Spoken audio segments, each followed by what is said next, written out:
The Land of Oz by L. Frank Baum. This book was originally published in the United States in 1904.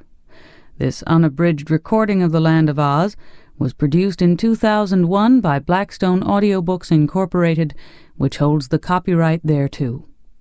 Neither this recording nor any portion of it may be reproduced or used for any purpose without prior written authorization from Blackstone Audiobooks.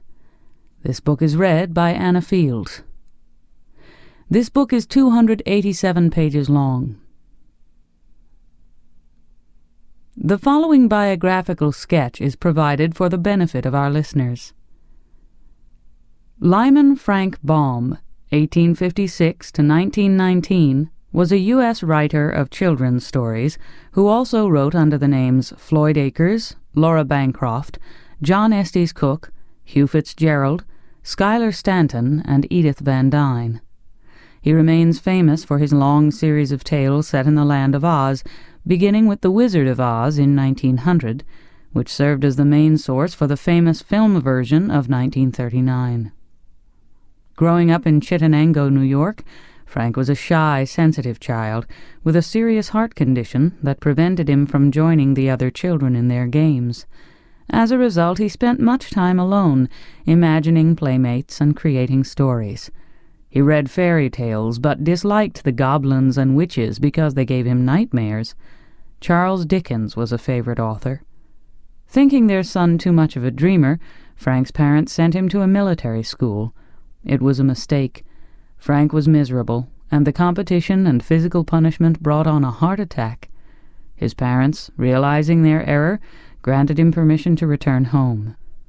His father bought him a printing press, and at age 15, Frank and his brother launched a neighborhood newspaper called the Roselawn Home Journal. For a brief time, Frank managed a theater. His play, The Maid of Arran, got very positive reviews. In 1882, he married Maud Gage, and together they toured with their theater company. Frank loved children, and from the beginning his children's stories met with success. He and the illustrator William W. Denslow first collaborated on Father Goose, his book, which became a bestseller.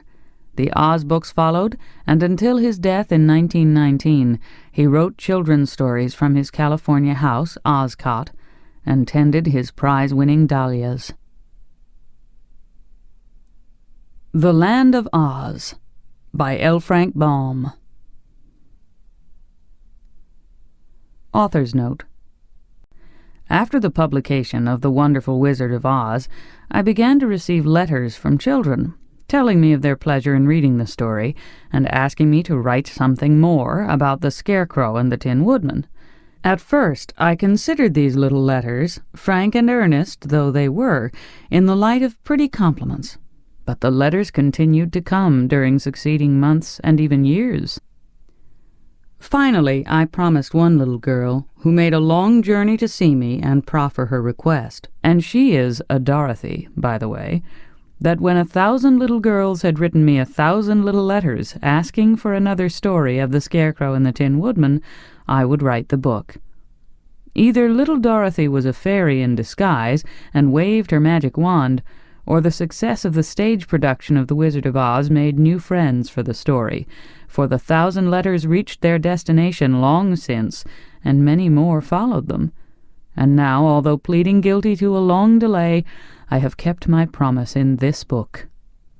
L. Frank Baum, Chicago, June 1904. To those excellent good fellows and eminent comedians David C. Montgomery and Fred A. Stone, whose clever impersonations of the Tin Woodman and the Scarecrow have delighted thousands of children throughout the land, this book is gratefully dedicated by the author. Chapter 1. Tip manufactures a pumpkinhead. In the country of the Gillikins, which is at the north of the Land of Oz, lived a youth called Tip. There was more to his name than that, for old Mombi often declared that his whole name was Tipitarius. But no one was expected to say such a long word when Tip would do just as well. This boy remembered nothing of his parents, for he had been brought, when quite young, to be reared by the old woman known as Mombi, whose reputation, I'm sorry to say, was none of the best. For the Gillikin people had reason to suspect her of indulging in magical arts, and therefore hesitated to associate with her. Mombi wasn't exactly a witch, because the good witch who ruled that part of the land of Oz had forbidden any other witch to exist in her dominions. So Tip's guardian, however much she might aspire to working magic, realized it was unlawful to be more than a sorceress, or at most a wizardess. Tip was made to carry wood from the forest that the old woman might boil her pot. He also worked in the cornfields, hoeing and husking, and he fed the pigs and milked the four-horned cow that was Mombi's especial pride. But you must not suppose he worked all the time, for he felt that would be bad for him. When sent to the forest, Tip often climbed trees for birds' eggs, or amused himself chasing the fleet white rabbits, or fishing in the brooks with bent pins. Then he would hastily gather his armful of wood and carry it home. And when he was supposed to be working in the cornfields, and the tall stalks hid him from Mombi's view, Tip would often dig in the gopher holes, or, if the mood seized him, lie upon his back between the rows of corn and take a nap. So by taking care not to exhaust his strength, he grew as strong and rugged as a boy may be. Mombi's curious magic often frightened her neighbors, and they treated her shyly, yet respectfully, because of her weird powers. But Tip frankly hated her, and took no pains to hide his feelings. Indeed, he sometimes showed less respect for the old woman than he should have done, considering she was his guardian. There were pumpkins in Mombi's cornfields, lying golden red among the rows of green stalks, and these had been planted and carefully tended that the four-horned cow might eat of them in the winter-time. But one day, after the corn had all been cut and stacked, and Tip was carrying the pumpkins to the stable, he took a notion to make a jack-lantern, and try to give the old woman a fright with it. So he selected a fine, big pumpkin, one with a lustrous orange-red color, and began carving it. With the point of his knife he made 2 round eyes, a 3-cornered nose, and a mouth shaped like a new moon. The face, when completed, could not have been considered strictly beautiful, but it wore a smile so big and broad and was so jolly in expression that even Tip laughed as he looked admiringly at his work. The child had no playmates, so he did not know that boys often dig out the inside of a pumpkin jack, and in the space thus made put a lighted candle to render the face more startling. But he conceived an idea of his own that promised to be quite as effective. He decided to manufacture the form of a man who would wear this pumpkin head, and to stand it in a place where old Mombi would meet it face to face. "And then," said Tip to himself with a laugh, "she'll squeal louder than the brown pig does when I pull her tail, and shiver with fright worse than I did last year when I had the ague." He had plenty of time to accomplish this task, for Mombi had gone to a village to buy groceries, she said, and it was a journey of at least 2 days. So he took his axe to the forest and selected some stout, straight saplings, which he cut down and trimmed of all their twigs and leaves. From these he would make the arms and legs and feet of his man.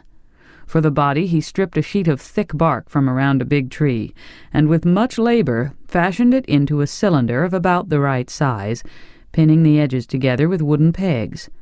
Then, whistling happily as he worked, he carefully jointed the limbs and fastened them to the body with pegs whittled into shape with his knife.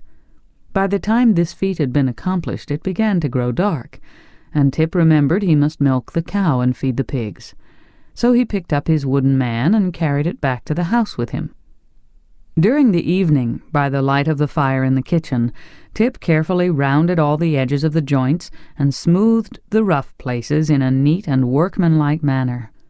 Then he stood the figure up against the wall and admired it. It seemed remarkably tall, even for a full-grown man, but that was a good point in a small boy's eyes, and Tip did not object at all to the size of his creation. Next morning, when he looked at his work again, Tip saw he had forgotten to give the dummy a neck, by means of which he might fasten the pumpkin head to the body. So he went again to the forest, which was not far away, and chopped from a tree several pieces of wood with which to complete his work. When he returned, he fastened a cross-piece to the upper end of the body, making a hole through the center to hold upright the neck. The bit of wood which formed this neck was also sharpened at the upper end, and when all was ready, Tip put on the pumpkin head, pressing it well down onto the neck, and found that it fitted very well. The head could be turned to one side or the other as he pleased, and the hinges of the arms and legs allowed him to place the dummy in any position he desired. "Now that," declared Tip proudly, "is really a very fine man, and it ought to frighten several screeches out of old Mombi. But it would be much more lifelike if it were properly dressed." To find clothing seemed no easy task, but Tip boldly ransacked the great chest in which Mombi kept all her keepsakes and treasures, and at the very bottom he discovered some purple trousers, a red shirt, and a pink vest which was dotted with white spots. These he carried away to his man, and succeeded, although the garments did not fit very well, in dressing the creature in a jaunty fashion. Some knit stockings belonging to Mombi and a much-worn pair of his own shoes completed the man's apparel, and Tip was so delighted that he danced up and down and laughed aloud in boyish ecstasy. "I must give him a name," he cried. "So good a man as this must surely have a name. I believe," he added after a moment's thought, "I will name the fellow Jack Pumpkinhead." Chapter 2. The Marvelous Powder of Life. After considering the matter carefully, Tip decided that the best place to locate Jack would be at the bend in the road a little way from the house. So he started to carry his man there, but found him heavy and rather awkward to handle. After dragging the creature a short distance, Tip stood him on his feet, and by first bending the joints of one leg and then those of the other, at the same time pushing from behind, the boy managed to induce Jack to walk to the bend in the road. It was not accomplished without a few tumbles, and Tip really worked harder than he ever had in the fields or forest. But a love of mischief urged him on, and it pleased him to test the cleverness of his workmanship. "Jack's all right, and works fine," he said to himself, panting with the unusual exertion. But just then he discovered the man's left arm had fallen off in the journey, so he went back to find it, and afterward by whittling a new and stouter pin for the shoulder joint, he repaired the injury so successfully that the arm was stronger than before. Tip also noticed that Jack's pumpkin head had twisted around until it faced his back, but this was easily remedied. When at last the man was set up facing the turn in the path where old Mombi was to appear, he looked natural enough to be a fair imitation of a Gillikin farmer, and unnatural enough to startle anyone that came on him unawares. As it was yet too early in the day to expect the old woman to return home, Tip went down into the valley below the farmhouse, and began to gather nuts from the trees that grew there. However, old Mombi returned earlier than usual. She had met a crooked wizard who resided in a lonely cave in the mountains, and had traded several important secrets of magic with him. Having in this way secured 3 new recipes, 4 magical powders, and a selection of herbs of wonderful power and potency, she hobbled home as fast as she could in order to test her new sorceries. So intent was Mombi on the treasures she had gained, that when she turned the bend in the road and caught a glimpse of the man, she merely nodded and said, "Good evening, sir." But a moment after, noting that the person did not move or reply, she cast a shrewd glance into his face and discovered his pumpkin head, elaborately carved by Tip's jackknife. "Oh!" ejaculated Mombi, giving a sort of grunt. "That rascally boy has been playing tricks again. Very good, very good. I'll beat him black and blue for trying to scare me in this fashion." Angrily, she raised her stick to smash in the grinning pumpkin head of the dummy. But a sudden thought made her pause. The uplifted stick left motionless in the air. "Why, here is a good chance to try my new powder," said she eagerly. and then I can tell whether that crooked wizard has fairly traded secrets, or whether he has fooled me as wickedly as I fooled him." So she set down her basket and began fumbling in it for one of the precious powders she had obtained. While Mombi was thus occupied, Tip strolled back with his pockets full of nuts, and discovered the old woman standing beside his man, and apparently not the least bit frightened by it. At first he was greatly disappointed, but the next moment he became curious to know what Mombi was going to do, so he hid behind a hedge where he could see without being seen, and prepared to watch. After some search, the woman drew from her basket an old pepper box, upon the faded label of which the wizard had written with a lead pencil, "Powder of Life." "Ah, here it is," she cried joyfully. "And now let us see if it is potent. The stingy wizard didn't give me much of it, but I guess there's enough for 2 or 3 doses. Tip was much surprised when he overheard this speech. Then he saw old Mombi raise her arm and sprinkle the powder from the box over the pumpkin head of his man Jack. She did this in the same way one would pepper a baked potato, and the powder sifted down from Jack's head and scattered over the red shirt and pink waistcoat and purple trousers Tip had dressed him in, and a portion even fell upon the patched and worn shoes. Then, putting the pepper box back into the basket, Mombi lifted her left hand, with its little finger pointed upward, and said, "Wee-off!" Then she lifted her right hand with the thumb pointed upward and said, "Tee-off!" Then she lifted both hands with all the fingers and thumbs spread out and cried, "Pee-off!" Jack Pumpkinhead stepped back a pace at this and said in a reproachful voice, "Oh, don't yell like that. Do you think I'm deaf?" Old Mombi danced around him, frantic with delight. "He lives!" she screamed. "He lives! He lives!" Then she threw her stick into the air and caught it as it came down, and she hugged herself with both arms and tried to do a step of a jig, and all the time she repeated rapturously, "He lives! He lives! He lives!" Now you may well suppose that Tip observed all this with amazement. At first he was so frightened and horrified that he wanted to run away, but his legs trembled and shook so badly that he couldn't. Then it struck him as a very funny thing for Jack to come to life, especially as the expression on his pumpkin face was so droll and comical it excited laughter on the instant. So recovering from his first fear, Tip began to laugh, and the merry peals reached old Mombi's ears and made her hobble quickly to the hedge, where she seized Tip's collar and dragged him back to where she had left her basket and the pumpkin-headed man. "You naughty, sneaking, wicked boy!" she exclaimed furiously. "I'll teach you to spy out my secrets and to make fun of me." "I wasn't making fun of you," protested Tip. "I was laughing at old Pumpkinhead. Look at him. Isn't he a picture, though?" "I hope you are not reflecting on my personal appearance," said Jack. And it was so funny to hear his grave voice, while his face continued to wear its jolly smile, that Tip again burst into a peal of laughter. Even Mombi was not without a curious interest in the man her magic had brought to life, for after staring at him intently, she presently asked, "What do you know?" "Well, that is hard to tell," replied Jack. "For although I feel that I know a tremendous lot, I am not yet aware how much there is in the world to find out about. It will take me a little time to discover whether I am very wise or very foolish." "To be sure," said Mombi thoughtfully. "But what are you going to do with him, now he is alive?" asked Tip, wondering. "I must think it over," answered Mombi. "But we must get home at once, for it is growing dark. Help the Pumpkinhead to walk." "Never mind me," said Jack. "I can walk as well as you can. Haven't I got legs and feet, and aren't they jointed?"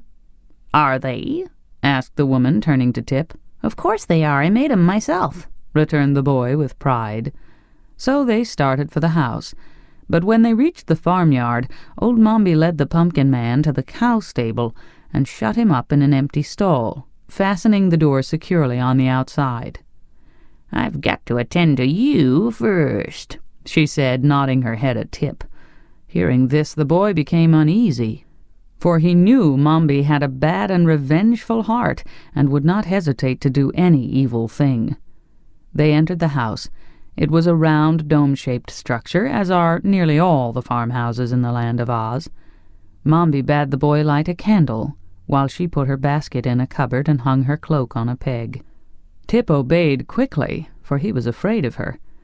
After the candle had been lighted, Mombi ordered him to build a fire in the hearth, and while Tip was thus engaged, the old woman ate her supper.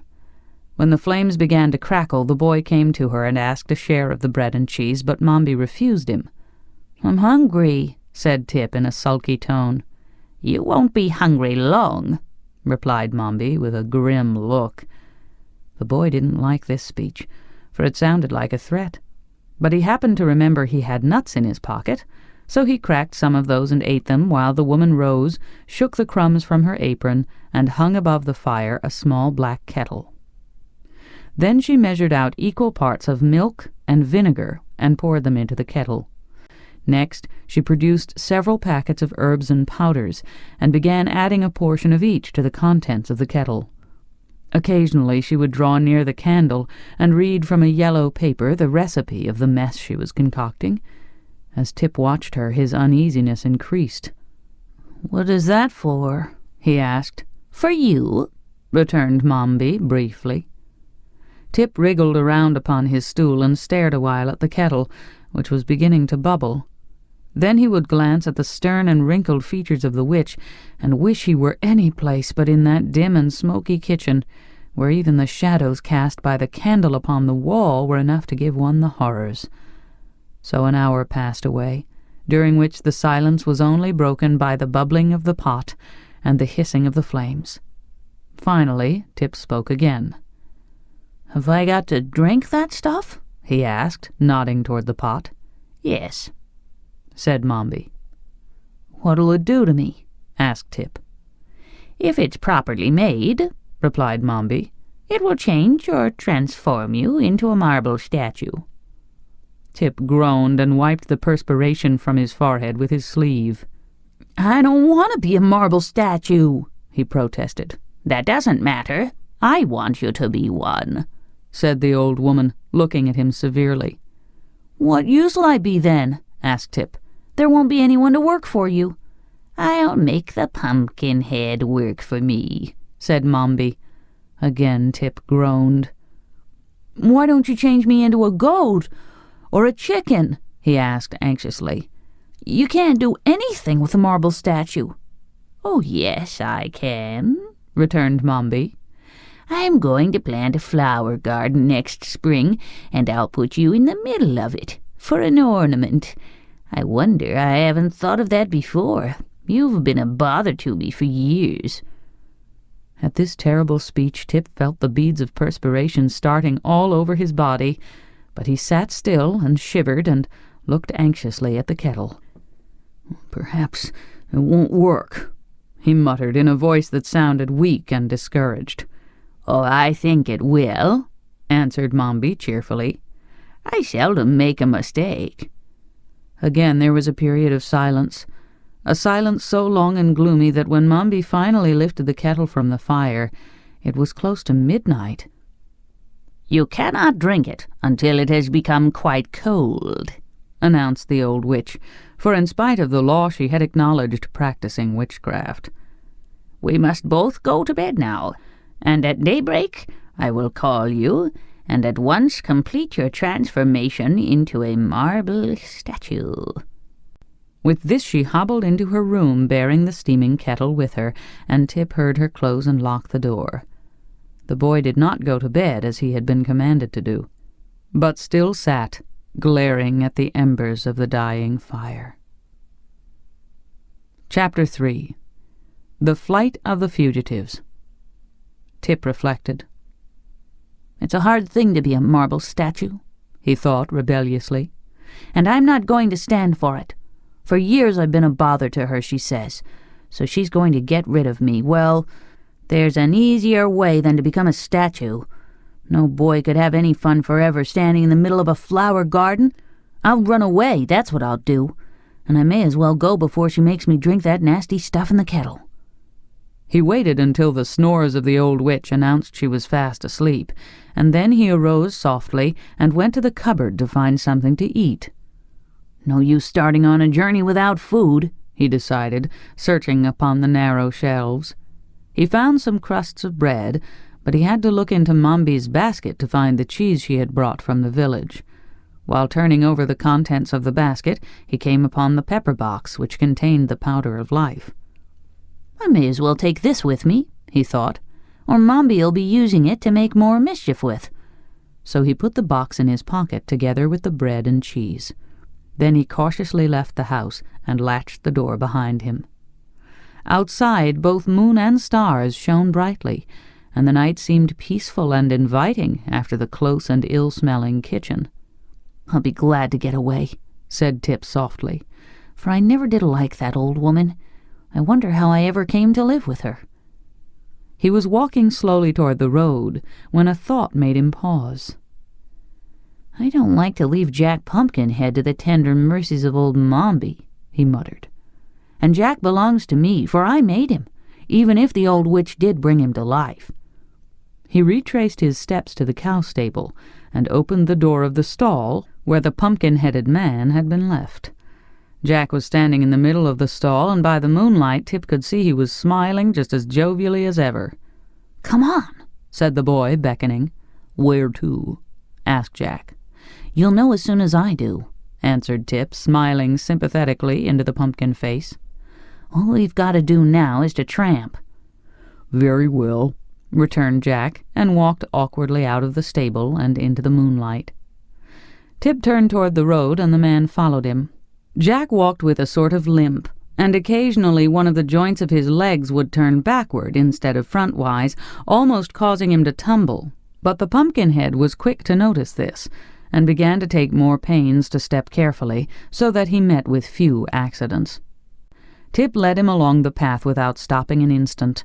They could not go very fast, but they walked steadily, and by the time the moon sank away and the sun peeped over the hills, they had traveled so great a distance that the boy had no reason to fear pursuit from the old witch.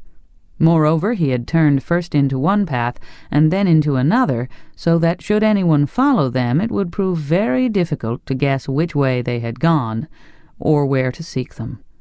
Fairly satisfied that he had escaped, for a time at least, being turned into a marble statue, the boy stopped his companion and seated himself upon a rock by the roadside.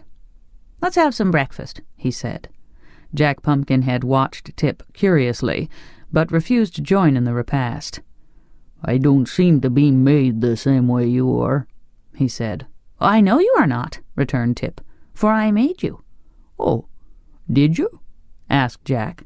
"Certainly, and put you together, and carved your eyes and nose and ears and mouth," said Tip proudly. "And dressed you." Jack looked at his body and limbs critically. "It strikes me you made a very good job of it," he remarked. "Just so," replied Tip modestly, for he began to see certain defects in the construction of his man. "If I'd known we were going to travel together, I might have been a little more particular." "Why then," said the Pumpkinhead in a tone that expressed surprise, "you must be my creator, my parent, my father." "Or your inventor," replied the boy with a laugh. "Yes, my son, I really believe I am." "Then I owe you obedience," continued the man, "and you owe me support."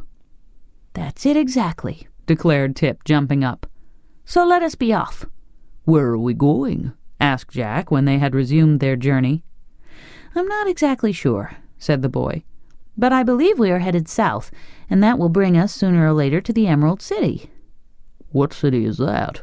inquired the Pumpkinhead. "Why, it's the center of the land of Oz, and the biggest town in all the country. I've never been there myself, but I've heard all about its history. It was built by a mighty and wonderful wizard named Oz, and everything there is of a green color, just as everything in this country of the Gillikins is of a purple color." "Is everything here purple?" asked Jack. "Of course it is. Can't you see?" returned the boy. "I believe I must be colorblind," said the Pumpkinhead after staring about him. Well, the grass is purple, and the trees are purple, and the houses and fences are purple, explained Tip. Even the mud in the roads is purple. But in the Emerald City, everything is green that is purple here.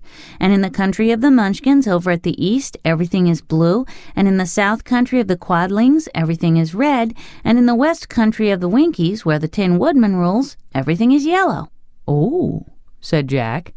Then after a pause he asked, "Did you say a Tin Woodman rules the Winkies?" Yes.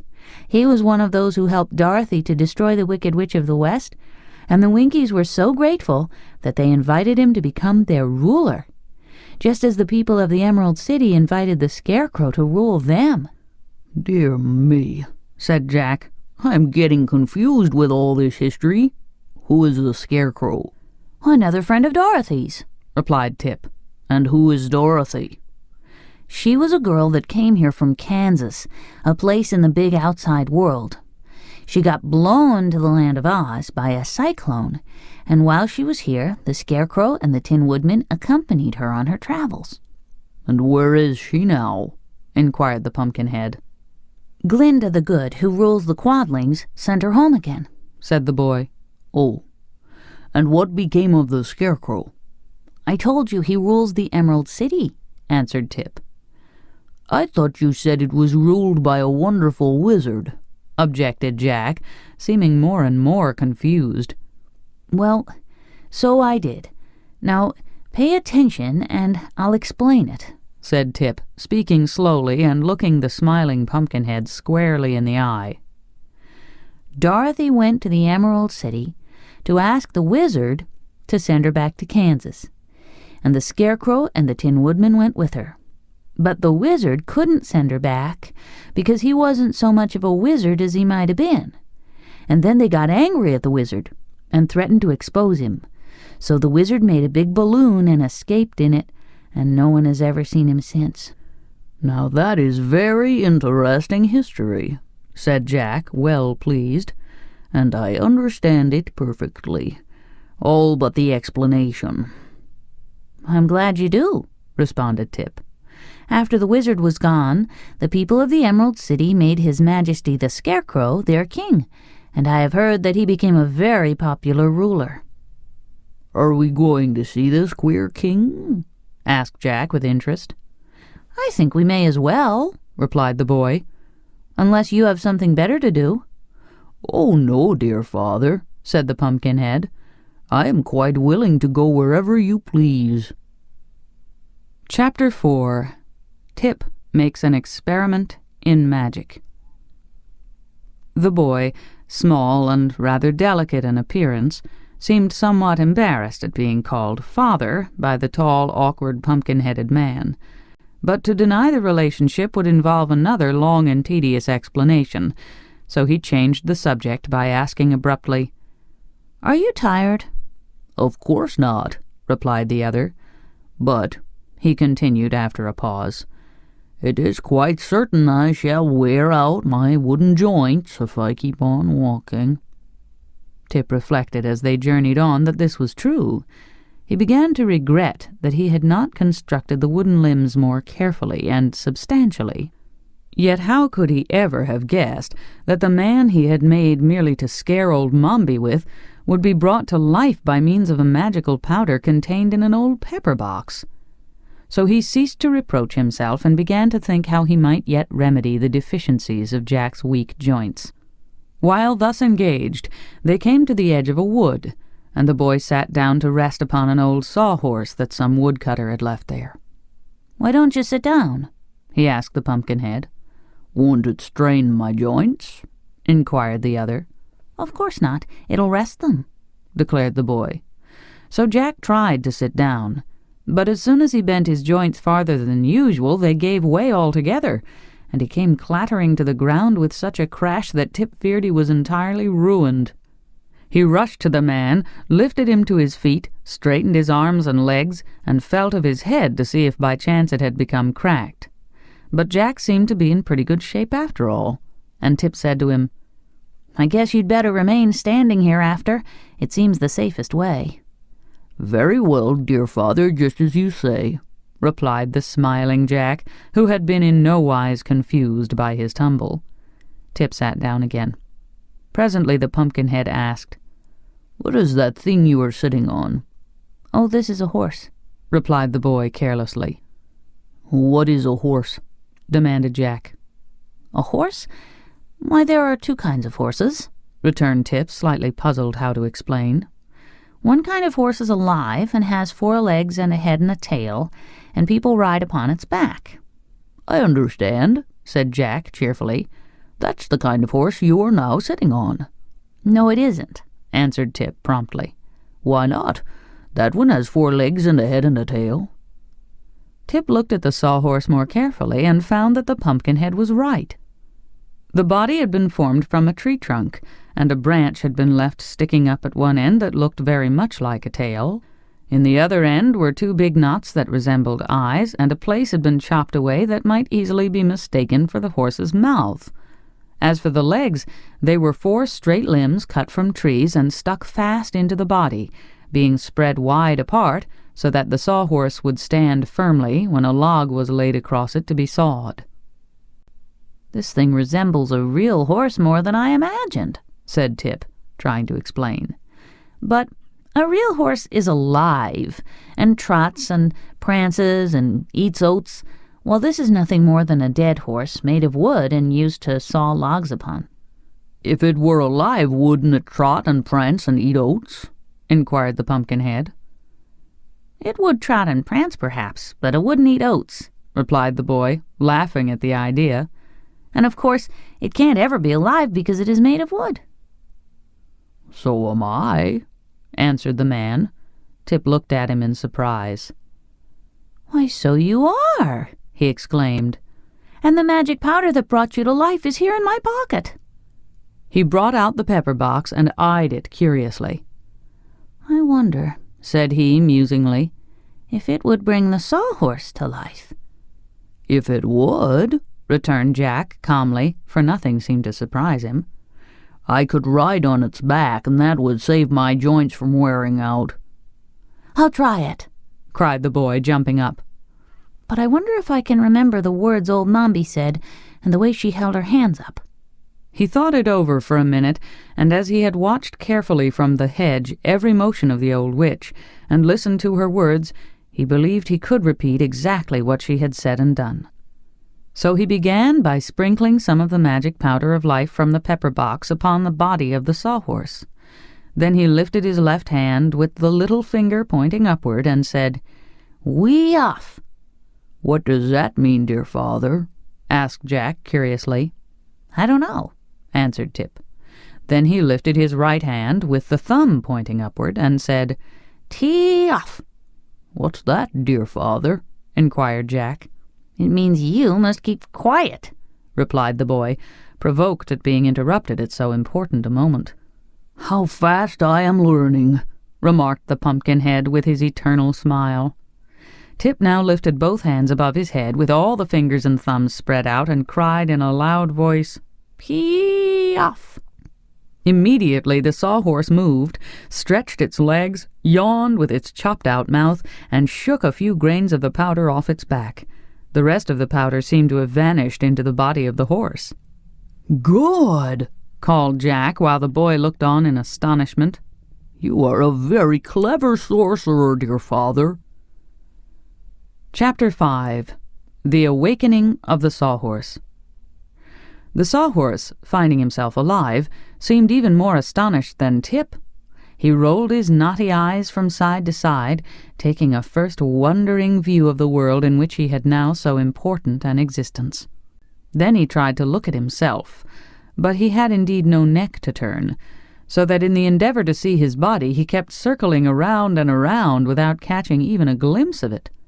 His legs were stiff and awkward, for there were no knee-joints in them, so that presently he bumped against Jack Pumpkinhead, and sent that personage tumbling upon the moss that lined the roadside. Tip became alarmed at this accident, as well as at the persistence of the sawhorse in prancing around in a circle, so he called out, "Whoa, whoa there!" The sawhorse paid no attention whatever to this command, and the next instant brought one of his wooden legs down upon Tip's foot so forcibly that the boy danced away in pain to a safer distance, from where he again yelled, "Whoa, whoa, I say!" Jack had now managed to raise himself to a sitting position, and he looked at the sawhorse with much interest. "I don't believe the animal can hear you," he remarked. "I shout loud enough, don't I?" answered Tip angrily. "Yes, but the horse has no ears," said the smiling Pumpkinhead. "Sure enough!" exclaimed Tip, noting the fact for the first time. "How then am I going to stop him?" But at that instant the sawhorse stopped himself, having concluded it was impossible to see his own body. He saw Tip, however, and came close to the boy to observe him more fully.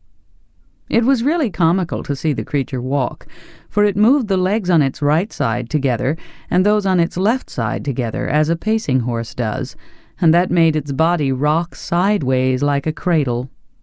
Tip patted it upon the head and said, good boy, in a coaxing tone, and the sawhorse pranced away to examine with its bulging eyes the form of Jack Pumpkinhead.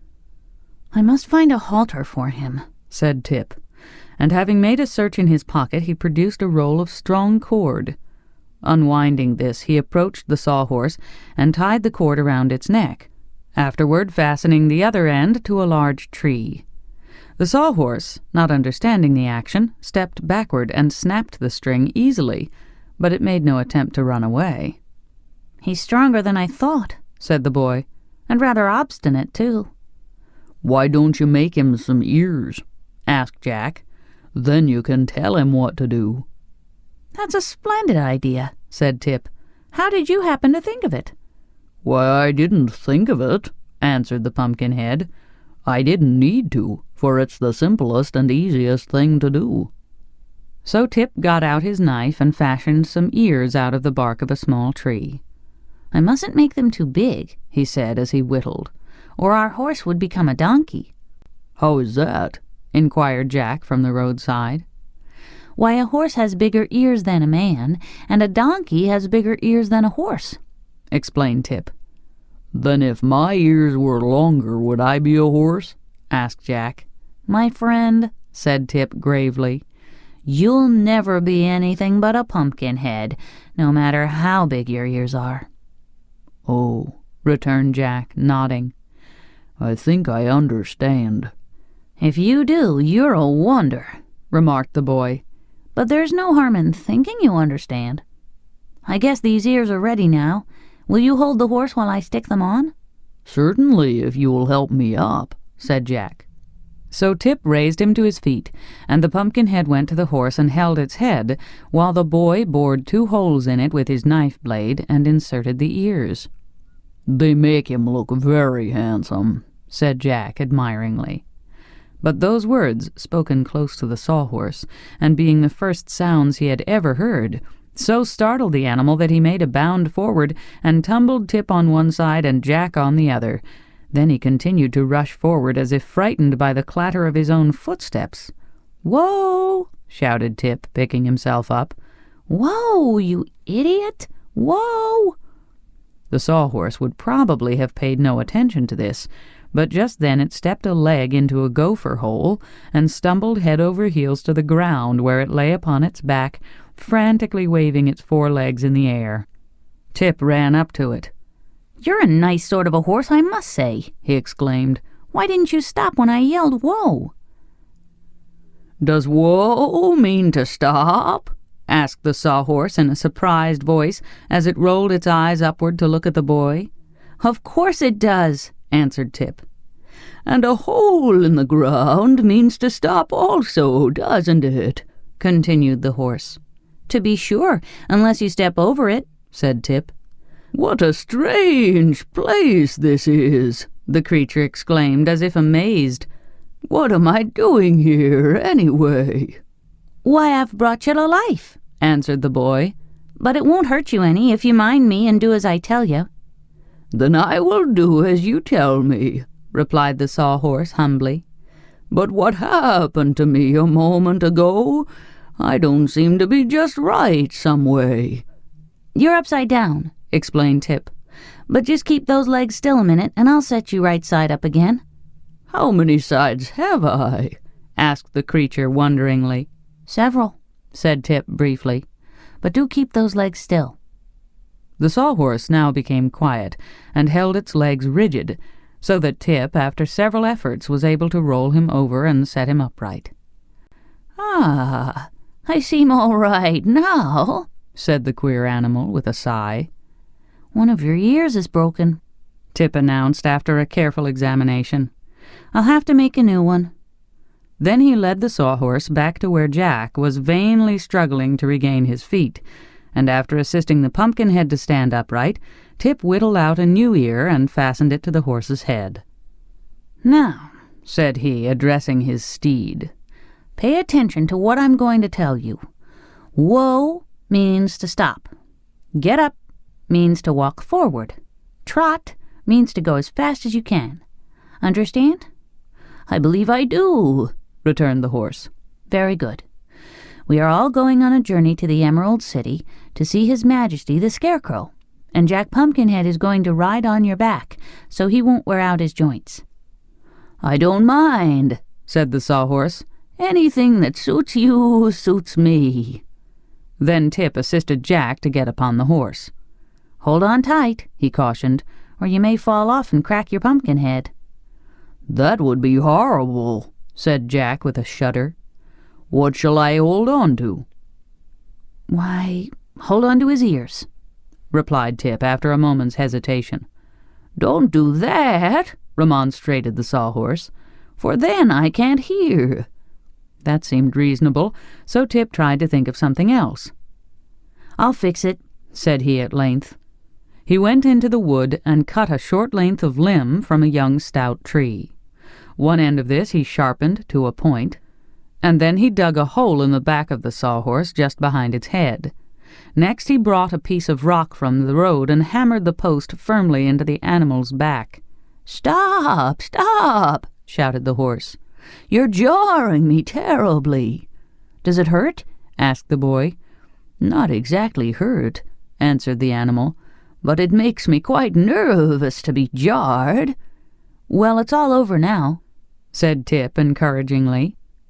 "Now, Jack, be sure to hold fast to this post, and then you can't fall off and get smashed." So Jack held on tight, and Tip said to the horse, "Get up." The obedient creature at once walked forward, rocking from side to side as he raised his feet from the ground. Tip walked beside the sawhorse, quite content with this addition to their party. Presently he began to whistle. "What does that sound mean?" asked the horse. "Don't pay any attention to it," said Tip. "I'm just whistling, and that only means I'm pretty well satisfied." "I'd whistle myself if I could push my lips together," remarked Jack. "I fear, dear father, that in some respects I am sadly lacking." After journeying on for some distance, the narrow path they were following turned into a broad roadway paved with yellow brick. By the side of the road Tip noticed a signpost that read, 9 miles to the Emerald City. But it was now growing dark, so he decided to camp for the night by the roadside and to resume the journey next morning by daybreak. He led the sawhorse to a grassy mound upon which grew several bushy trees, and carefully assisted the Pumpkinhead to alight. "I think I'll lay you upon the ground overnight," said the boy. "You will be safer that way." "How about me?" asked the sawhorse. "It won't hurt you to stand," replied Tip. "And as you can't sleep, you may as well watch out and see that no one comes near to disturb us." Then the boy stretched himself upon the grass beside the Pumpkinhead, and being greatly wearied by the journey, was soon fast asleep. Chapter 6. Jack Pumpkinhead's Ride to the Emerald City. At daybreak, Tip was awakened by the Pumpkinhead. He rubbed the sleep from his eyes, bathed in a little brook, and then ate a portion of his bread and cheese. Having thus prepared for a new day, the boy said, "Let us start at once. 9 miles is quite a distance, but we ought to reach the Emerald City by noon if no accidents happen." So the Pumpkinhead was again perched upon the back of the sawhorse, and the journey was resumed. Tip noticed that the purple tint of the grass and trees had now faded to a dull lavender, and before long this lavender appeared to take on a greenish tinge that gradually brightened as they drew nearer to the great city where the Scarecrow ruled. The little party had traveled but a short 2 miles upon their way, when the road of yellow brick was parted by a broad and swift river. Tip was puzzled how to cross over, but after a time he discovered a man in a ferryboat approaching from the other side of the stream. When the man reached the bank, Tip asked, "Will you row us to the other side?" "Yes, if you have money," returned the ferryman, whose face looked cross and disagreeable. "But I have no money," said Tip. "None at all?" inquired the man. "None at all," answered the boy. "Then I'll not break my back rowing you over," said the ferryman decidedly. "What a nice man," remarked the Pumpkinhead, smilingly. The ferryman stared at him but made no reply. Tip was trying to think, for it was a great disappointment to him to find his journey so suddenly brought to an end. "I must certainly get to the Emerald City," he said to the boatman. "But how can I cross the river if you do not take me?" The man laughed, and it was not a nice laugh. "That wooden horse'll float," said he, "and you can ride him across. As for the pumpkin-headed loon who accompanies you, let him sink or swim. It won't matter greatly which." "Don't worry about me," said Jack, smiling pleasantly upon the crabbed ferryman. "I'm sure I ought to float beautifully."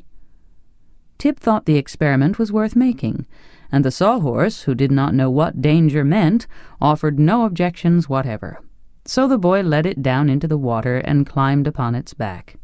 Jack also waded in up to his knees, and grasped the tail of the horse so that he might keep his pumpkin head above the water.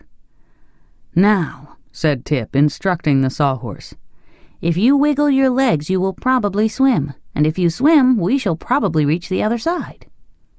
The Sawhorse at once began to wiggle its legs, which acted as oars, and moved the adventurers slowly across the river to the opposite side. So successful was the trip that presently they were climbing, wet and dripping, up the grassy bank. Tip's trouser legs and shoes were thoroughly soaked, but the Sawhorse had floated so perfectly that from his knees up the boy was entirely dry. As for the Pumpkinhead, every stitch of his gorgeous clothing dripped water. "The sun will soon dry us," said Tip, "and anyhow we are now safely across in spite of the ferryman, and can continue our journey." "I didn't mind swimming at all," remarked the horse. "Nor did I," added Jack. They soon regained the road of yellow brick, which proved to be a continuation of the road they had left on the other side, and then Tip once more mounted the Pumpkinhead upon the back of the Sawhorse. "If you ride fast," said he, "the wind will help to dry your clothing. I will hold on to the horse's tail and run after you. In this way we will all become dry in a very short time." "Then the horse must step lively," said Jack. "I'll do my best," returned the Sawhorse cheerfully. Tip grasped the end of the branch that served as tail to the Sawhorse and called loudly, "Get up!" The horse started at a good pace and Tip followed behind. Then he decided they could go faster, so he shouted, "Trot!" Now the Sawhorse remembered that this word was the command to go as fast as he could, so he began rocking along the road at a tremendous pace. And Tip had hard work, running faster than he ever had before in his life, to keep his feet. Soon he was out of breath, and although he wanted to call "whoa" to the horse, he found he could not get the word out of his throat. Then the end of the tail he was clutching, being nothing more than a dead branch, suddenly broke away, and the next minute the boy was rolling in the dust of the road, while the horse and its pumpkin-headed rider dashed on and quickly disappeared in the distance. By the time Tip had picked himself up and cleared the dust from his throat so he could say "whoa," there was no further need of saying it, for the horse was long since out of sight. So he did the only sensible thing he could do. He sat down and took a good rest, and afterward began walking along the road. "Sometime I will surely overtake them," he reflected, "for the road will end at the gates of the Emerald City, and they can go no further than that." Meantime Jack was holding fast to the post, and the Sawhorse was tearing along the road like a racer. Neither of them knew Tip was left behind, for the Pumpkinhead did not look around, and the Sawhorse couldn't. As he rode, Jack noticed that the grass and trees had become a bright emerald green in color, so he guessed they were nearing the Emerald City, even before the tall spires and domes came into sight. At length, a high wall of green stone, studded thick with emeralds, loomed up before them, and fearing the sawhorse would not know enough to stop, and so might smash them both against this wall, Jack ventured to cry, "Whoa!" as loud as he could. So suddenly did the horse obey that had it not been for his post, Jack would have been pitched off head foremost and his beautiful face ruined. "That was a fast ride, dear father," he exclaimed, and then, hearing no reply, he turned around and discovered for the first time that Tip was not there. This apparent desertion puzzled the Pumpkinhead and made him uneasy, and while he was wondering what had become of the boy and what he ought to do next under such trying circumstances, the gateway in the green wall opened, and a man came out. This man was short and round, with a fat face that seemed remarkably good-natured. He was clothed all in green and wore a high-peaked green hat upon his head and green spectacles over his eyes. Bowing before the Pumpkinhead, he said, "I am the guardian of the gates of the Emerald City. May I inquire who you are and what is your business?" "My name is Jack Pumpkinhead," returned the other, smilingly. "But as to my business, I haven't the least idea in the world what it is." The guardian of the gates looked surprised, and shook his head as if dissatisfied with the reply. "What are you, a man or a pumpkin?" he asked politely. "Both, if you please," answered Jack. "And this wooden horse, is it alive?" questioned the guardian. The horse rolled one naughty eye upward and winked at Jack. Then it gave a prance and brought one leg down on the guardian's toes. "Ouch!" cried the man. "I'm sorry I asked that question, but the answer is most convincing. Have you any errand, sir, in the Emerald City?" "It seems to me that I have," replied the Pumpkinhead seriously. "But I cannot think what it is. My father knows all about it, but he is not here." "This is a strange affair, very strange," declared the guardian. "But you seem harmless. Folks do not smile so delightfully when they mean mischief." "As for that," said Jack, "I cannot help my smile, for it is carved on my face with a jackknife."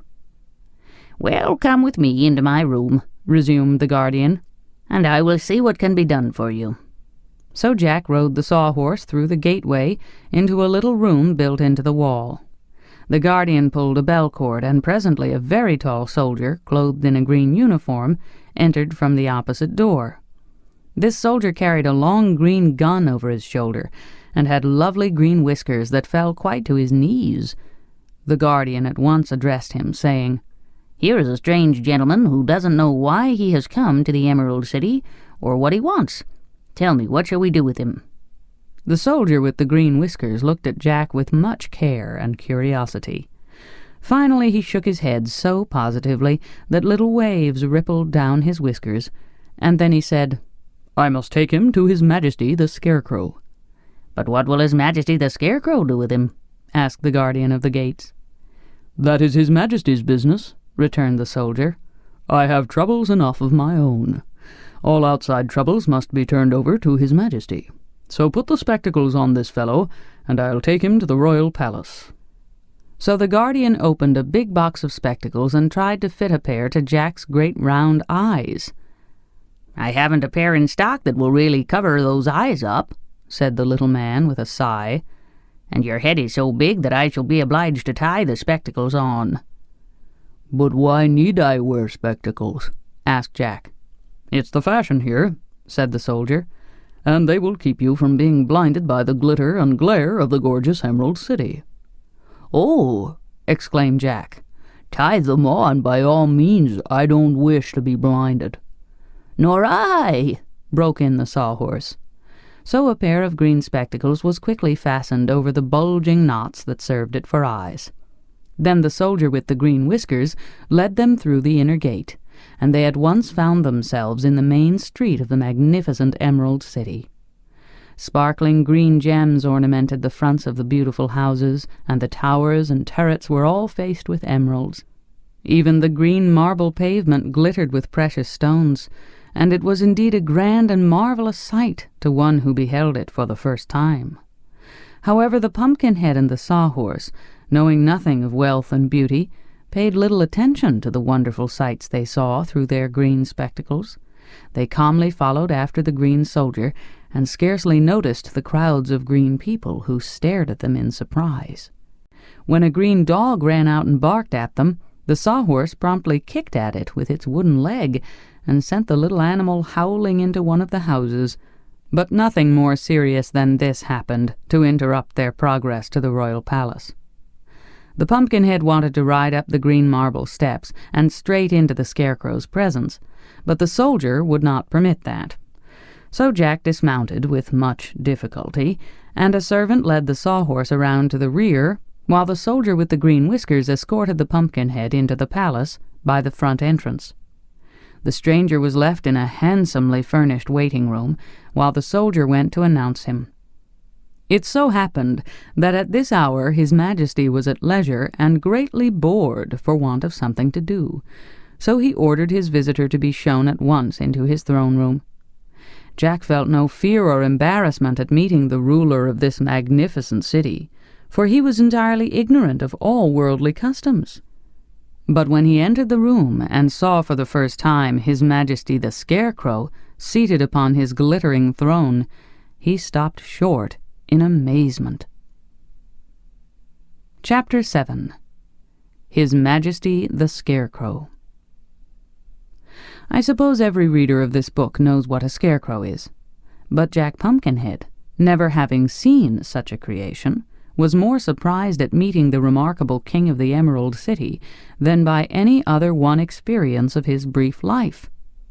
His Majesty the Scarecrow was dressed in a suit of faded blue clothes, and his head was merely a small sack stuffed with straw, upon which eyes, ears, a nose, and a mouth had been rudely painted to represent a face. The clothes were also stuffed with straw, and that so unevenly or carelessly that His Majesty's legs and arms seemed more bumpy than was necessary. Upon his hands were gloves with long fingers, and these were padded with cotton. Wisps of straw stuck out from the monarch's coat, and also from his neck and boot-tops. Upon his head he wore a heavy golden crown set thick with sparkling jewels, and the weight of this crown caused his brow to sag in wrinkles, giving a thoughtful expression to the painted face. Indeed, the crown alone betokened majesty. In all else, the Scarecrow King was but a simple scarecrow, flimsy, awkward, and unsubstantial. But if the strange appearance of His Majesty the Scarecrow seemed startling to Jack, no less wonderful was the form of the Pumpkinhead to the Scarecrow. The purple trousers and pink waistcoat and red shirt hung loosely over the wooden joints Tip had manufactured, and the carved face on the pumpkin grinned perpetually, as if its wearer considered life the jolliest thing imaginable. At first, indeed, His Majesty thought his queer visitor was laughing at him, and was inclined to resent such a liberty. But it was not without reason that the Scarecrow had attained the reputation of being the wisest personage in the land of Oz. He made a more careful examination of his visitor, and soon discovered that Jack's features were carved into a smile, and that he could not look grave if he wished to. The king was the first to speak. After regarding Jack for some minutes, he said in a tone of wonder, "Where on earth did you come from, and how do you happen to be alive?" "I beg your Majesty's pardon," returned the Pumpkinhead, "but I do not understand you." "What don't you understand?" asked the Scarecrow. "Why, I don't understand your language. You see, I came from the country of the Gillikins, so that I am a foreigner." "Ah, to be sure," exclaimed the Scarecrow. "I myself speak the language of the Munchkins, which is also the language of the Emerald City. But you, I suppose, speak the language of the Pumpkinheads?" "Exactly so, your Majesty," replied the other, bowing. "So it will be impossible for us to understand one another." "That is unfortunate, certainly," said the Scarecrow thoughtfully. We must have an interpreter." "What is an interpreter?" asked Jack. "A person who understands both my language and your own. When I say anything, the interpreter can tell you what I mean. And when you say anything, the interpreter can tell me what you mean. For the interpreter can speak both languages as well as understand them." "That is certainly clever," said Jack, greatly pleased at finding so simple a way out of the difficulty. So the Scarecrow commanded the soldier with the green whiskers to search among his people until he found one who understood the language of the Gillikins, as well as the language of the Emerald City, and to bring that person to him at once. When the soldier had departed, the Scarecrow said, "Won't you take a chair while we are waiting?" "Your Majesty forgets that I cannot understand you," replied the Pumpkinhead. "If you wish me to sit down, you must make a sign for me to do so." The Scarecrow came down from his throne and rolled an armchair to a position behind the Pumpkinhead.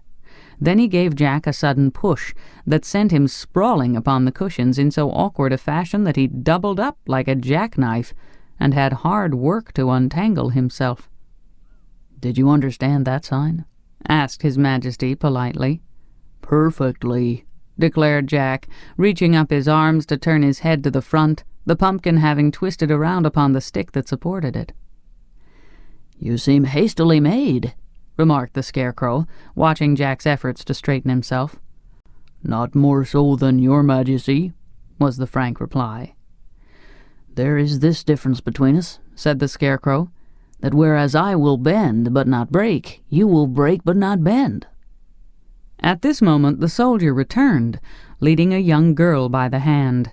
She seemed very sweet and modest, having a pretty face and beautiful green eyes and hair. A dainty green silk skirt reached to her knees, showing silk stockings embroidered with pea pods, and green satin slippers with bunches of lettuce for decorations instead of bows or buckles. Upon her silken waist clover leaves were embroidered, and she wore a jaunty little jacket trimmed with sparkling emeralds of a uniform size. "Why, it's little Jellia Jam!" exclaimed the Scarecrow, as the Green Maiden bowed her pretty head before him. "Do you understand the language of the Gillikins, my dear?" "Yes, Your Majesty," she answered, "for I was born in the North Country." "Then you shall be our interpreter," said the Scarecrow, "and explain to this Pumpkinhead all that I say, and also explain to me all that he says. Is this arrangement satisfactory?" he asked, turning toward his guest. "Very satisfactory indeed," was the reply. "Then ask him, to begin with," resumed the Scarecrow, turning to Jellia, "what brought him to the Emerald City." But instead of this, the girl who had been staring at Jack said to him, "You are certainly a wonderful creature. Who made you?" "A boy named Tip," answered Jack.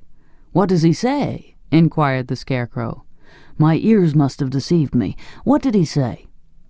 "He says that Your Majesty's brains seem to have come loose," replied the girl demurely.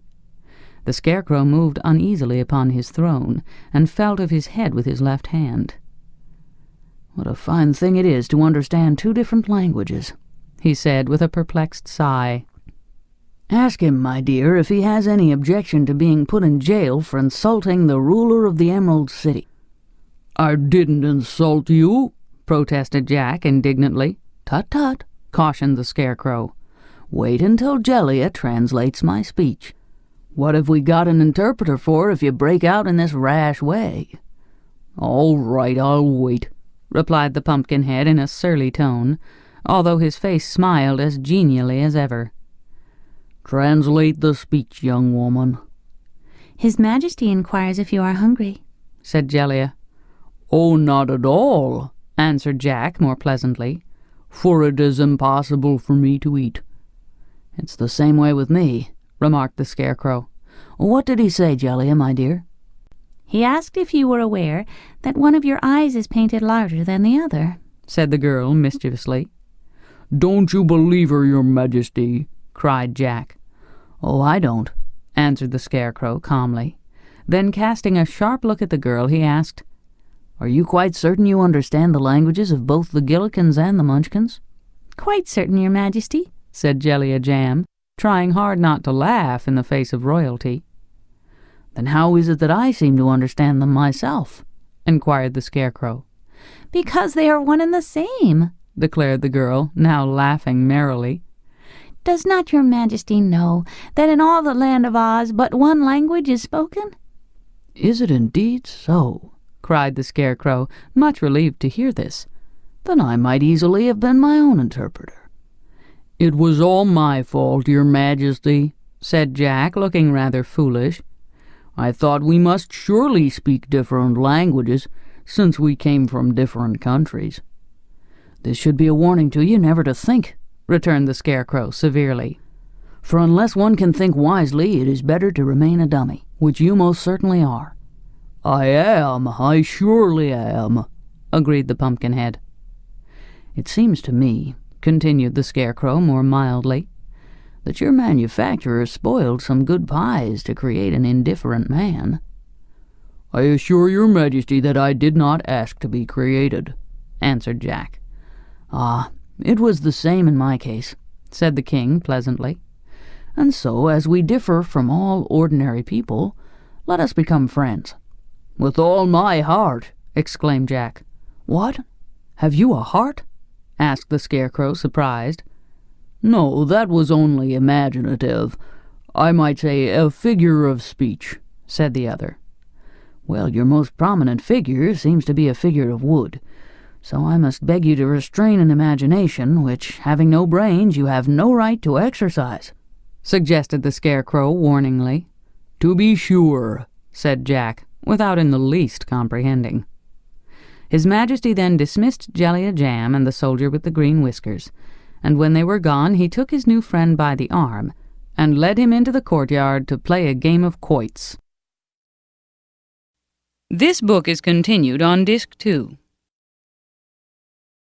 The Land of Oz by L. Frank Baum. Continued. Disc 2. Chapter 8. General Ginger's Army of Revolt. Tip was so anxious to rejoin his man Jack and the Sawhorse that he walked a full half the distance to the Emerald City without stopping to rest. Then he discovered that he was hungry, and the crackers and cheese he had provided for the journey had all been eaten. While wondering what he should do in this emergency, he came upon a girl sitting by the roadside. She wore a costume that struck the boy as being remarkably brilliant, her silken waist being of emerald green, and her skirt of 4 distinct colors, blue in front, yellow at the left side, red at the back, and purple at the right side. Fastening the waist in front were 4 buttons, the top one blue, the next yellow, a third red, and the last purple. The splendor of this dress was almost barbaric, so Tip was fully justified in staring at the gown for some moments before his eyes were attracted by the pretty face above it. Yes, the face was pretty enough, he decided, but it wore an expression of discontent, coupled to a shade of defiance or audacity. While the boy stared, the girl looked upon him calmly. A lunch basket stood beside her, and she held a dainty sandwich in one hand and a hard-boiled egg in the other, eating with an evident appetite that aroused Tip's sympathy. He was just about to ask a share of the luncheon when the girl stood up and brushed the crumbs from her lap. "There," said she, "it is time for me to go. Carry that basket for me, and help yourself to its contents if you are hungry." Tip seized the basket eagerly and began to eat, following for a time the strange girl without bothering to ask questions. She walked along before him with swift strides, and there was about her an air of decision and importance that led him to suspect she was some great personage. Finally, when he had satisfied his hunger, he ran up beside her and tried to keep pace with her swift footsteps. A very difficult feat, for she was much taller than he and evidently in a hurry. "Thank you very much for the sandwiches," said Tip as he trotted along. "May I ask your name?" "I'm General Ginger," was the brief reply. "Oh," said the boy, surprised. "What sort of a general?" "I command the Army of Revolt in this war," answered the general with unnecessary sharpness. "Oh," he again exclaimed. "I didn't know there was a war." "You were not supposed to know it," she returned, "for we have kept it a secret, And considering that our army is composed entirely of girls," she added with some pride, "it is surely a remarkable thing that our revolt is not yet discovered." "It is indeed," acknowledged Tip. "But where is your army?" "About a mile from here," said General Ginger. "The forces have assembled from all parts of the land of Oz at my express command, for this is the day we are to conquer His Majesty the Scarecrow and wrest from him the throne. The army of revolt only awaits my coming to march upon the Emerald City." "Well," declared Tip, drawing a long breath, "this is certainly a surprising thing. May I ask why you wish to conquer His Majesty the Scarecrow?" "Because the Emerald City has been ruled by men long enough, for one reason," said the girl. "Moreover, the city glitters with beautiful gems, which might far better be used for rings, bracelets, and necklaces, and there is enough money in the king's treasury to buy every girl in our army a dozen new gowns. So we intend to conquer the city and run the government to suit ourselves." Ginger spoke these words with an eagerness and decision that proved she was in earnest. "But war is a terrible thing," said Tip thoughtfully. "This war will be pleasant," replied the girl cheerfully. "Many of you will be slain," continued the boy in an awed voice. "Oh, no," said Ginger. "What man would oppose a girl or dare to harm her? And there is not an ugly face in my entire army." Tip laughed. "Perhaps you are right," said he. "But the guardian of the gate is considered a faithful guardian, and the king's army will not let the city be conquered without a struggle." "The army is old and feeble," replied General Ginger scornfully. "His strength has all been used to grow whiskers, and his wife has such a temper that she has already pulled more than half of them out by the roots. When the wonderful wizard reigned, the soldier with the green whiskers was a very good royal army, for people feared the wizard. But no one is afraid of the Scarecrow, so his royal army don't count for much in time of war." After this conversation they proceeded some distance in silence, and before long reached a large clearing in the forest where fully 400 young women were assembled. These were laughing and talking together as gaily as if they had gathered for a picnic instead of a war of conquest. They were divided into 4 companies, and Tip noticed that all were dressed in costumes similar to that worn by General Ginger. The only real difference was that, while those girls from the Munchkin country had the blue strip in front of their skirts, those from the country of the Quadlings had the red strip in front, and those from the country of the Winkies had the yellow strip in front, and the Gillikin girls wore the purple strip in front. All had green waists, representing the Emerald City they intended to conquer, and the top button on each waist indicated by its color which country the wearer came from. The uniforms were jaunty and becoming, and quite effective when massed together. Tip thought this strange army bore no weapons whatever, but in this he was wrong, for each girl had stuck through the knot of her back hair 2 long, glittering knitting needles. General Ginger immediately mounted the stump of a tree and addressed her army. "Friends, fellow citizens, and girls," she said, "we are about to begin our great revolt against the men of Oz. We march to conquer the Emerald City, to dethrone the Scarecrow King, to acquire thousands of gorgeous gems, to rifle the royal treasury, and to obtain power over our former oppressors." "Hurrah!" said those who had listened, but Tip thought most of the army was too much engaged in chattering to pay attention to the words of the general. The command to march was now given, and the girls formed themselves into 4 bands, or companies, and set off with eager strides toward the Emerald City. The boy followed after them, carrying several baskets and wraps and packages which various members of the army of revolt had placed in his care. It was not long before they came to the green granite walls of the city and halted before the gateway. The guardian of the gate at once came out and looked at them curiously, as if a circus had come to town. He carried a bunch of keys swung round his neck by a golden chain.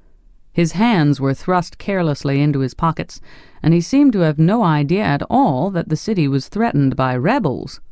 Speaking pleasantly to the girls, he said, "Good morning, my dears. What can I do for you?" "Surrender instantly," answered General Ginger, standing before him and frowning as terribly as her pretty face would allow her to.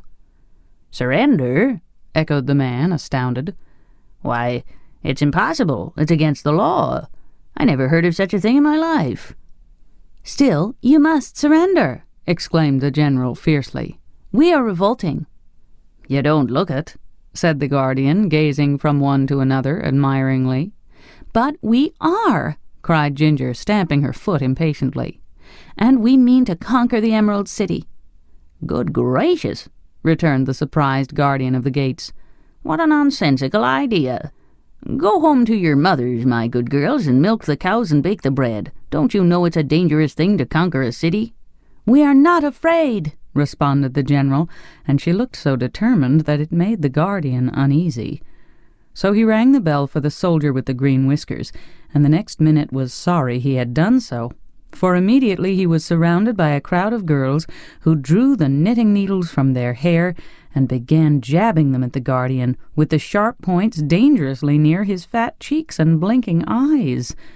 The poor man howled loudly for mercy and made no resistance when Ginger drew the bunch of keys from around his neck.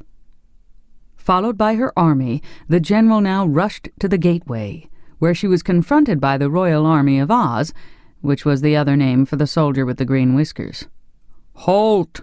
he cried, and pointed his long gun full in the face of the leader. Some of the girls screamed and ran back, but General Ginger bravely stood her ground and said reproachfully, "Why, how now? Would you shoot a poor defenseless girl?" "No," replied the soldier, "for my gun isn't loaded." "Not loaded?" "No, for fear of accidents, and I've forgotten where I hid the powder and shot to load it with. But if you'll wait a short time, I'll try to hunt them up." "Don't trouble yourself," said Ginger cheerfully. Then she turned to her army and cried, "Girls, the gun isn't loaded." "Hooray!" shrieked the rebels, delighted at this good news, and they proceeded to rush upon the soldier with the green whiskers in such a crowd that it was a wonder they didn't stick the knitting needles into one another. But the Royal Army of Oz was too much afraid of women to meet the onslaught. He simply turned about and ran with all his might through the gate and toward the royal palace, while General Ginger and her mob flocked into the unprotected city. In this way was the Emerald City captured without a drop of blood being spilled. The army of revolt had become an army of conquerors. Chapter 9. The Scarecrow Plans an Escape. Tip slipped away from the girls and followed swiftly after the soldier with the green whiskers. The invading army entered the city more slowly, for they stopped to dig emeralds out of the walls and paving stones with the points of their knitting needles. So the soldier and the boy reached the palace before the news had spread that the city was conquered. The Scarecrow and Jack Pumpkinhead were still playing at quoits in the courtyard when the game was interrupted by the abrupt entrance of the Royal Army of Oz, who came flying in without his hat or gun, his clothes in sad disarray, and his long beard floating a yard behind him as he ran. "Tally one for me," said the Scarecrow calmly. "What's wrong, my man?" he added, addressing the soldier. "Oh, Your Majesty, the city is conquered," gasped the royal army, who was all out of breath. "This is quite sudden," said the Scarecrow. "But please go and bar all the doors and windows of the palace, while I show this Pumpkinhead how to throw a quoit." The soldier hastened to do this, while Tip, who had arrived at his heels, remained in the courtyard to look at the Scarecrow with wondering eyes. His Majesty continued to throw the quoits as coolly as if no danger threatened his throne, but the Pumpkinhead, having caught sight of Tip, ambled toward the boy as fast as his wooden legs would go. "Good afternoon, noble parent," he cried delightedly. "I'm glad to see you are here. That terrible sawhorse ran away with me." "I suspected it," said Tip. "Did you get hurt? Are you cracked at all?" "No, I arrived safely," answered Jack, "and His Majesty has been very kind indeed to me." At this moment the soldier with the green whiskers returned, and the Scarecrow asked, "By the way, who has conquered me?" "A regiment of girls gathered from the four corners of the land of Oz," replied the soldier, still pale with fear. "But where was my standing army at the time?" inquired His Majesty, looking at the soldier gravely. "Your standing army was running," answered the fellow honestly, "for no man could face the terrible weapons of the invaders." "Well," said the Scarecrow after a moment's thought, "I don't mind much the loss of my throne, for it's a tiresome job to rule over the Emerald City, and this crown is so heavy that it makes my head ache. But I hope the conquerors have no intention of injuring me, just because I happen to be the king." "I heard them say," remarked Tip with some hesitation, "that they intend to make a rag carpet of your outside and stuff their sofa cushions with your inside." "Then I am really in danger," declared His Majesty positively, "and it will be wise for me to consider a means to escape." "Where can you go?" asked Jack Pumpkinhead. "Why, to my friend the Tin Woodman, who rules over the Winkies and calls himself their emperor," was the answer. "I am sure he will protect me." Tip was looking out of the window. "The palace is surrounded by the enemy," said he. "It is too late to escape. They would soon tear you to pieces." The Scarecrow sighed. "In an emergency," he announced, "it is always a good thing to pause and reflect. Please excuse me while I pause and reflect." "But we are also in danger," said the Pumpkinhead anxiously. "If any of these girls understand cooking, my end is not far off." "Nonsense," exclaimed the Scarecrow. "They're too busy to cook, even if they know how." "But should I remain here as a prisoner for any length of time," protested Jack, "I'm liable to spoil." "Ah, then you would not be fit to associate with," returned the Scarecrow. "The matter is more serious than I suspected." "You," said the Pumpkinhead gloomily, "are liable to live for many years. My life is necessarily short, so I must take advantage of the few days that remain to me." There, don't worry," answered the Scarecrow soothingly. "If you'll keep quiet long enough for me to think, I'll try to find some way for us all to escape." So the others waited in patient silence while the Scarecrow walked to a corner and stood with his face to the wall for a good 5 minutes. At the end of that time he faced them with a more cheerful expression upon his painted face. "Where is the sawhorse you rode here?" he asked the Pumpkinhead. "Why, I said he was a jewel, and so your man locked him up in the royal treasury," said Jack.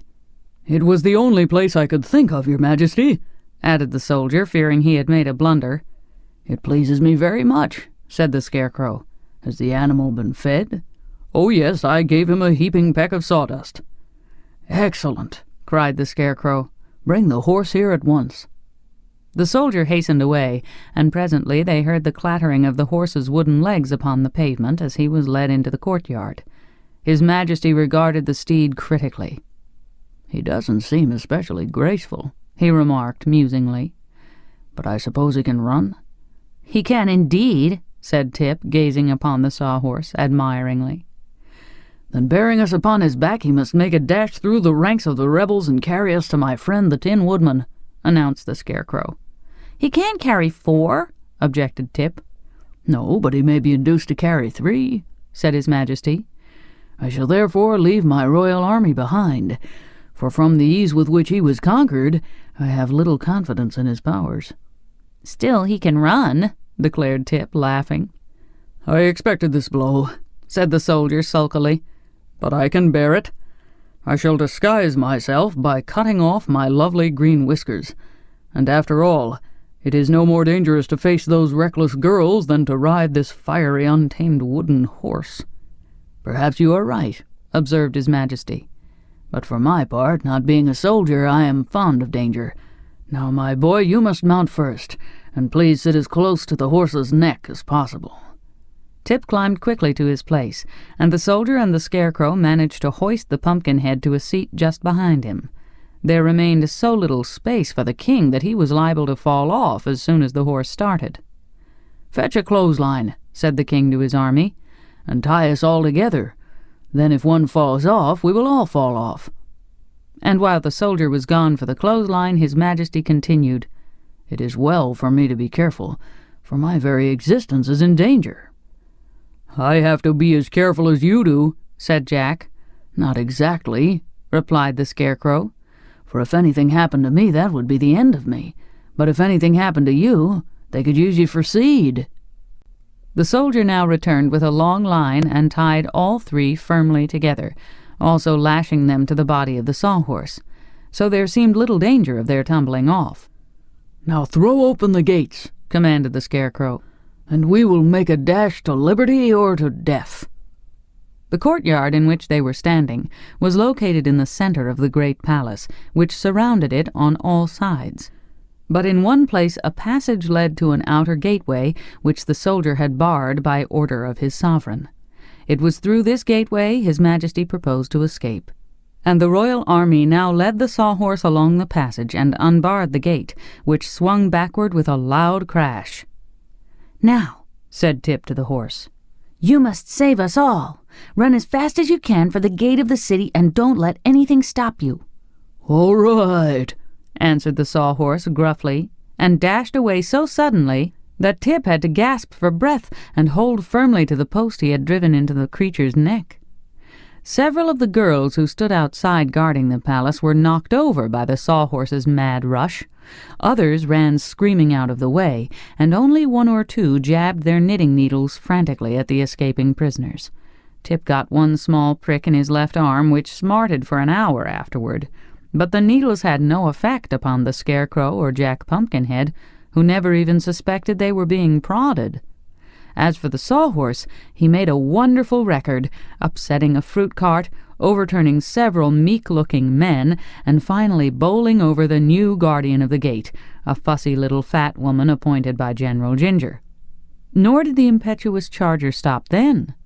Once outside the walls of the Emerald City, he dashed along the road to the west with fast and violent leaps that shook the breath out of the boy and filled the Scarecrow with wonder. Jack had ridden at this mad rate once before, so he devoted every effort to holding, with both hands, his pumpkin head upon its stick, enduring meantime the dreadful jolting with the courage of a philosopher. "Slow him up! Slow him up!" shouted the Scarecrow. "My straw is all shaking down into my legs." But Tip had no breath to speak, so the sawhorse continued his wild career unchecked and with unabated speed. Presently they came to the banks of a wide river, and without a pause the wooden steed gave one final leap and launched them all in mid-air. A second later they were rolling, splashing, and bobbing about in the water, the horse struggling frantically to find a rest for its feet, and its riders being first plunged beneath the rapid current, and then floating upon the surface like corks. Chapter 10. The Journey to the Tin Woodman. Tip was well soaked, and dripping water from every angle of his body, but he managed to lean forward and shout in the ear of the sawhorse, "Keep still, you fool! Keep still!" The horse at once ceased struggling and floated calmly upon the surface, its wooden body being as buoyant as a raft. "What does that word fool mean?" inquired the horse. "It is a term of reproach," answered Tip, somewhat ashamed of the expression. "I only use it when I'm angry." "Then it pleases me to be able to call you a fool in return," said the horse.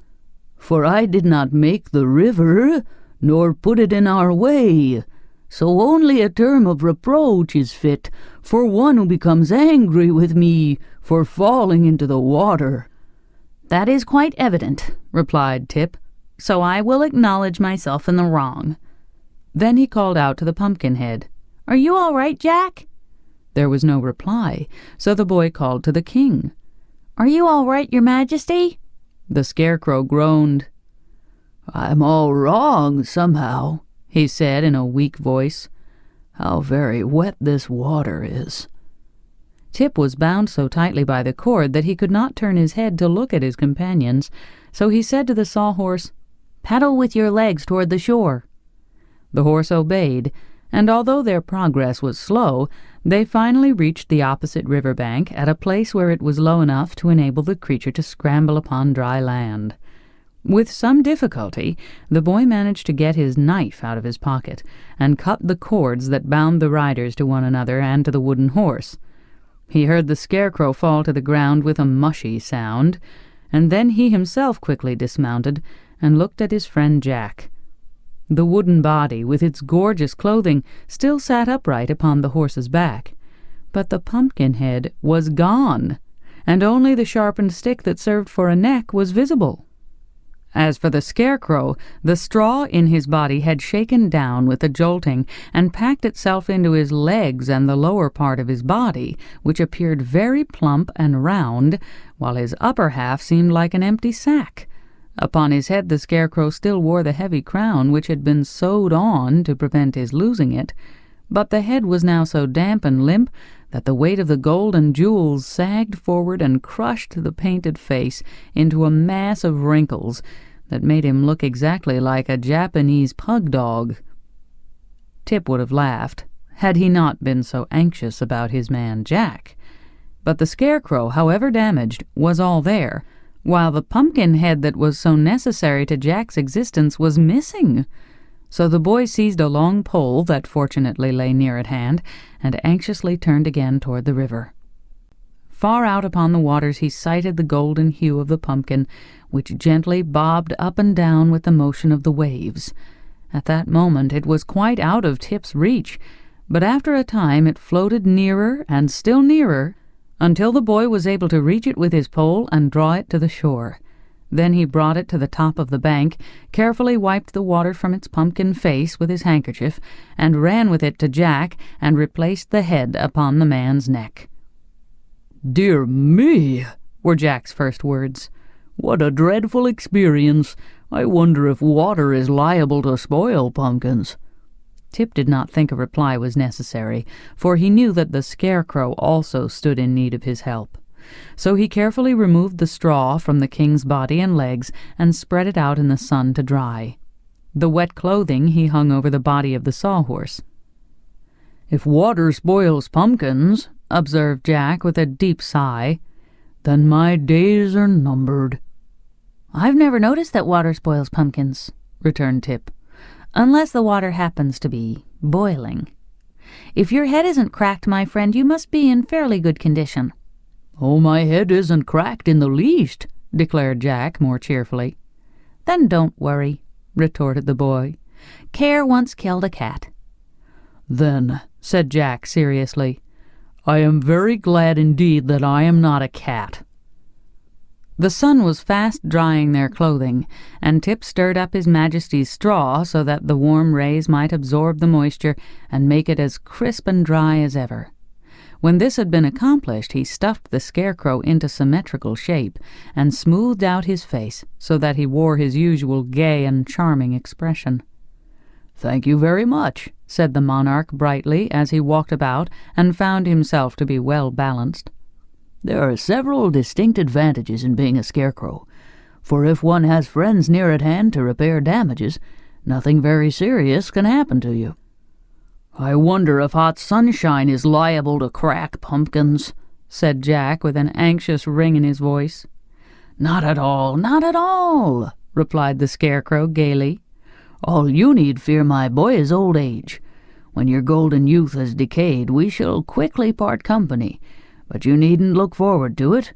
We'll discover the fact ourselves and notify you. But come, let us resume our journey. I am anxious to greet my friend the Tin Woodman." So they remounted the sawhorse, Tip holding to the post, the Pumpkinhead clinging to Tip, and the Scarecrow with both arms around the wooden form of Jack. "Go slowly, for now there is no danger of pursuit," said Tip to his steed. "All right," responded the creature in a voice rather gruff. "Aren't you a little horse?" asked the Pumpkinhead politely. The sawhorse gave an angry prance and rolled one knotty eye backward toward Tip.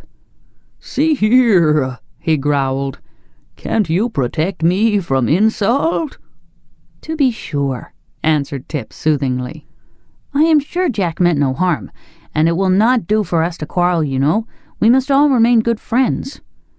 "I'll have nothing more to do with that Pumpkinhead," declared the sawhorse viciously. "He loses his head too easily to suit me." There seemed no fitting reply to this speech, so for a time they rode along in silence. After a while the Scarecrow remarked, "This reminds me of old times. It was upon this grassy knoll that I once saved Dorothy from the stinging bees of the Wicked Witch of the West." "Do stinging bees injure pumpkins?" asked Jack, glancing around fearfully. "They're all dead, so it doesn't matter," replied the Scarecrow. "And here is where Nick Chopper destroyed the Wicked Witch's great wolves." "Who was Nick Chopper?" asked Tip. "That is the name of my friend the Tin Woodman," answered His Majesty. "And here is where the winged monkeys captured and bound us, and flew away with little Dorothy," he continued, after they had traveled a little way farther. "Do winged monkeys ever eat pumpkins?" asked Jack with a shiver of fear.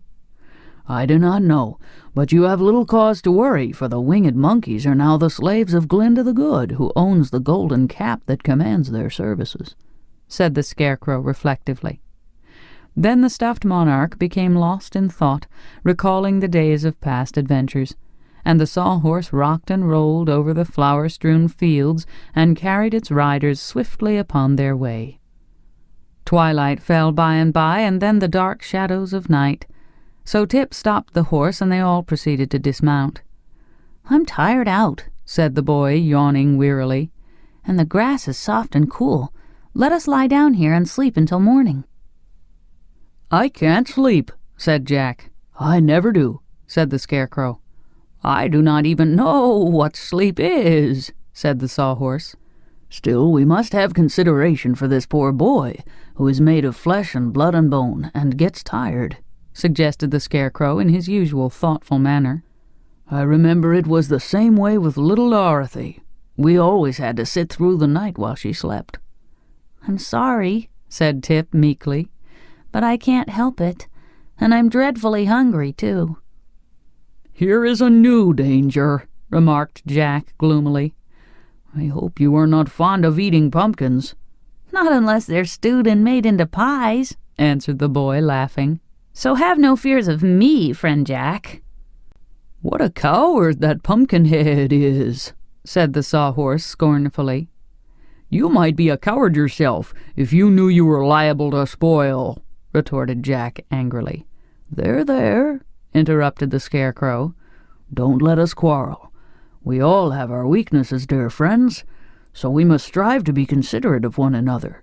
And since this poor boy is hungry and has nothing whatever to eat, let us all remain quiet and allow him to sleep, for it is said that in sleep a mortal may forget even hunger."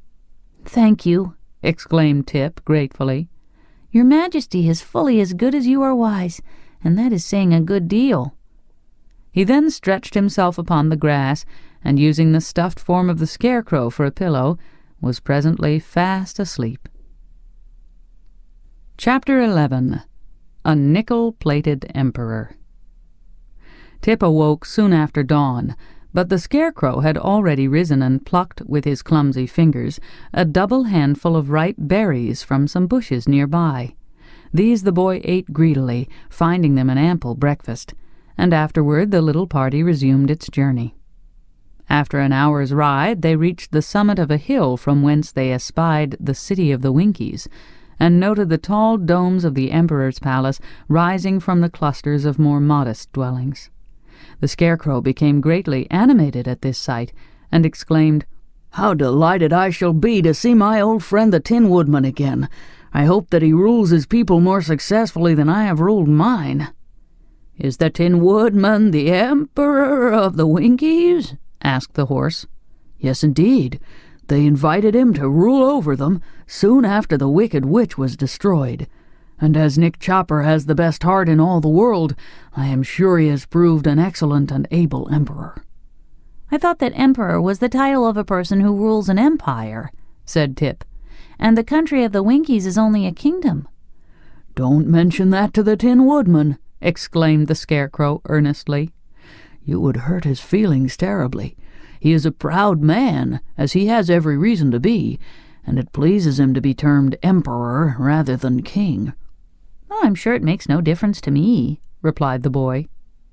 The Sawhorse now ambled forward at a pace so fast that its riders had hard work to stick upon its back, so there was little further conversation until they drew up beside the palace steps. an aged Winkie dressed in a uniform of silver cloth came forward to assist them to alight. Said the Scarecrow to this personage, "Show us at once to your master the Emperor." The man looked from one to another of the party in an embarrassed way, and finally answered, "I fear I must ask you to wait for a time. The Emperor is not receiving this morning." "How is that?" inquired the Scarecrow anxiously. "I hope nothing has happened to him." "Oh, no, nothing serious," returned the man. "But this is His Majesty's day for being polished, and just now his august presence is thickly smeared with Putz pomade." "Oh, I see," cried the Scarecrow, greatly reassured. "My friend was ever inclined to be a dandy, and I suppose he is now more proud than ever of his personal appearance." "He is indeed," said the man with a polite bow. "Our mighty Emperor has lately caused himself to be nickel-plated." "Good gracious!" the Scarecrow exclaimed at hearing this. "If his wit bears the same polish, how sparkling it must be! But show us in. I'm sure the Emperor will receive us, even in his present state." "The Emperor's state is always magnificent," said the man. "But I will venture to tell him of your arrival, and will receive his commands concerning you." So the party followed the servant into a splendid anteroom, and the Sawhorse ambled awkwardly after them, having no knowledge that a horse might be expected to remain outside. The travelers were at first somewhat awed by their surroundings, and even the Scarecrow seemed impressed as he examined the rich hangings of silver cloth caught up into knots and fastened with tiny silver axes. Upon a handsome center table stood a large silver oil can, richly engraved with scenes from the past adventures of the Tin Woodman, Dorothy, the Cowardly Lion, and the Scarecrow, the lines of the engraving being traced upon the silver in yellow gold. On the walls hung several portraits, that of the Scarecrow seeming to be the most prominent and carefully executed, while a large painting of the famous Wizard of Oz, in the act of presenting the Tin Woodman with a heart, covered almost one entire end of the room. While the visitors gazed at these things in silent admiration, they suddenly heard a loud voice in the next room exclaim, "Well, well, well, what a great surprise!" And then the door burst open, and Nick Chopper rushed into their midst and caught the Scarecrow in a close and loving embrace that creased him into many folds and wrinkles. "My dear old friend, my noble comrade!" cried the Tin Woodman joyfully. "How delighted I am to meet you once again!" And then he released the Scarecrow and held him at arm's length while he surveyed the beloved painted features. But alas! The face of the Scarecrow and many portions of his body bore great blotches of Putz pomade, for the Tin Woodman, in his eagerness to welcome his friend, had quite forgotten the condition of his toilet, and had rubbed the thick coating of paste from his own body to that of his comrade. "Dear me," said the Scarecrow dolefully, "what a mess I'm in." "Never mind, my friend," returned the Tin Woodman. "I'll send you to my imperial laundry, and you'll come out as good as new." "Won't I be mangled?" asked the Scarecrow. "No, indeed," was the reply. "But tell me, how came your Majesty here, and who are your companions?" The Scarecrow, with great politeness, introduced Tip and Jack Pumpkinhead, and the latter personage seemed to interest the Tin Woodman greatly. "You are not very substantial, I must admit," said the Emperor. "But you are certainly unusual, and therefore worthy to become a member of our select society." "I thank your Majesty," said Jack humbly. "I hope you are enjoying good health," continued the Woodman. "At present, yes," replied the Pumpkinhead with a sigh. "But I am in constant terror of the day when I shall spoil." "Nonsense," said the Emperor, but in a kindly, sympathetic tone. "Do not, I beg of you, dampen today's sun with the showers of tomorrow, for before your head has time to spoil, you can have it canned, and in that way it may be preserved indefinitely." Tip, during this conversation, was looking at the Woodman with undisguised amazement, and noticed that the celebrated Emperor of the Winkies was composed entirely of pieces of tin, neatly soldered and riveted together into the form of a man. He rattled and clanked a little as he moved, but in the main he seemed to be most cleverly constructed, and his appearance was only marred by the thick coating of polishing paste that covered him from head to foot. The boy's intent gaze caused the Tin Woodman to remember that he was not in the most presentable condition, so he begged his friends to excuse him, while he retired to his private apartment and allowed his servants to polish him. This was accomplished in a short time, and when the Emperor returned, his nickel-plated body shone so magnificently that the Scarecrow heartily congratulated him on his improved appearance. "That nickel plate was, I confess, a happy thought," said Nick, "and it was the more necessary because I had become somewhat scratched during my adventurous experiences. You will observe this engraved star upon my left breast.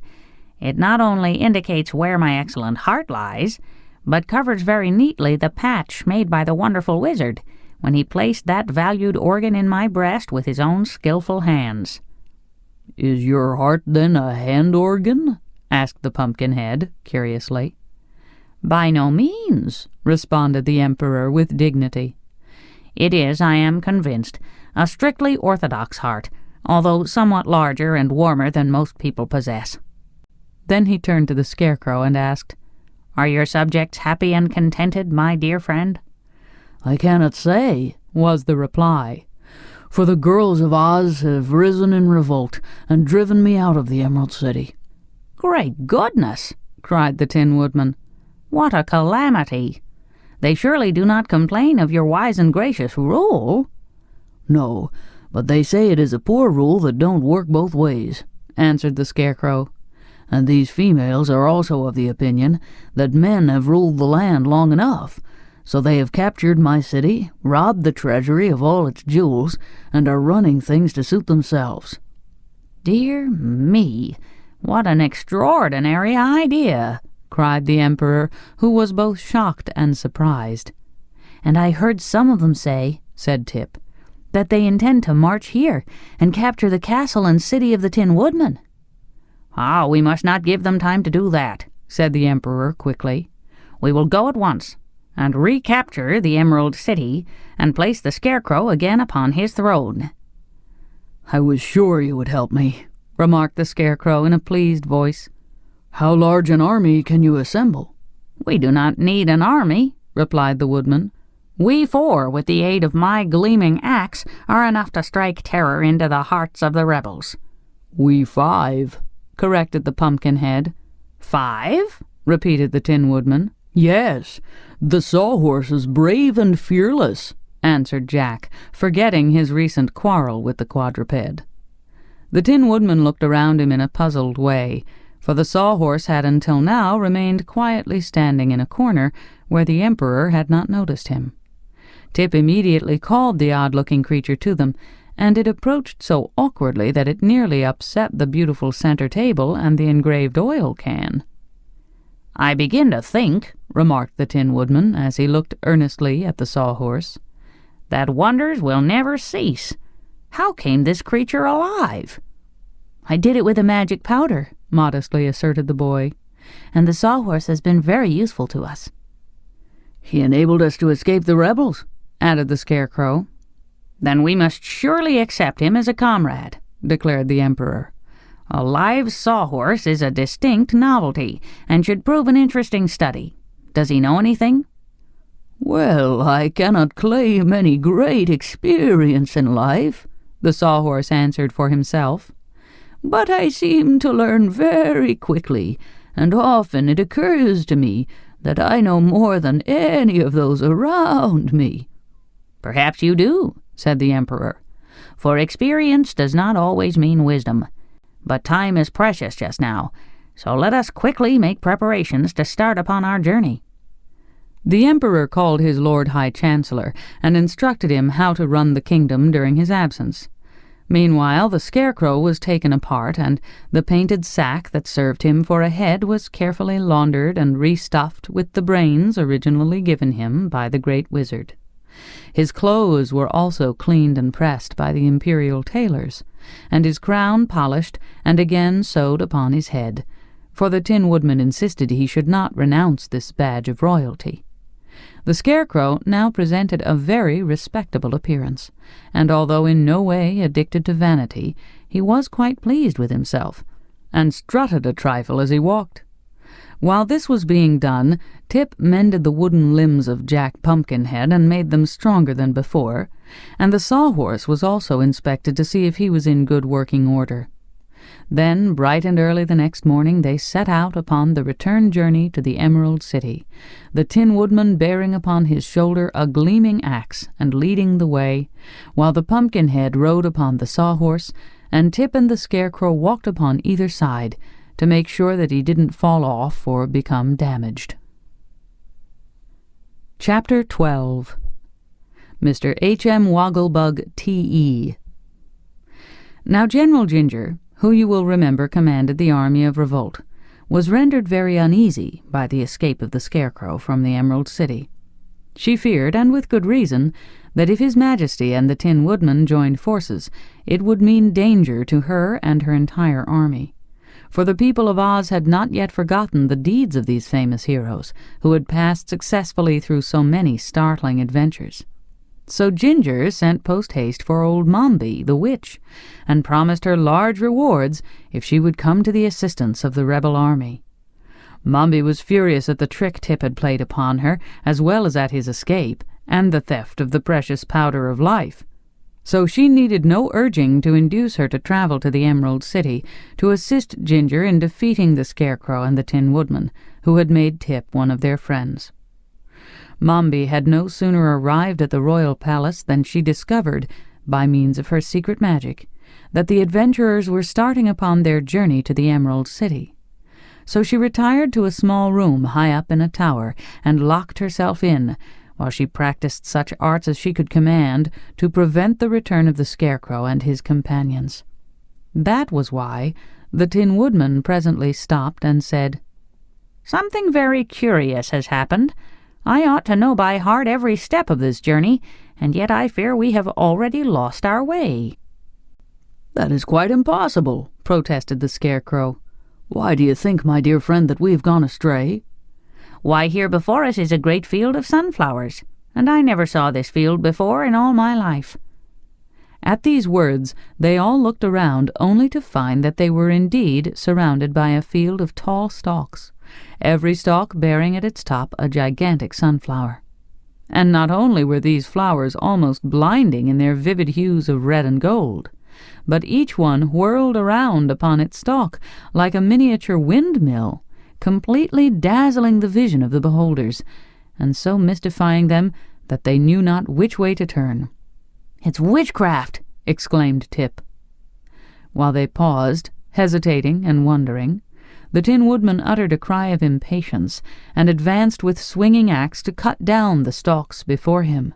But now the sunflowers suddenly stopped their rapid whirling, and the travelers plainly saw a girl's face appear in the center of each flower.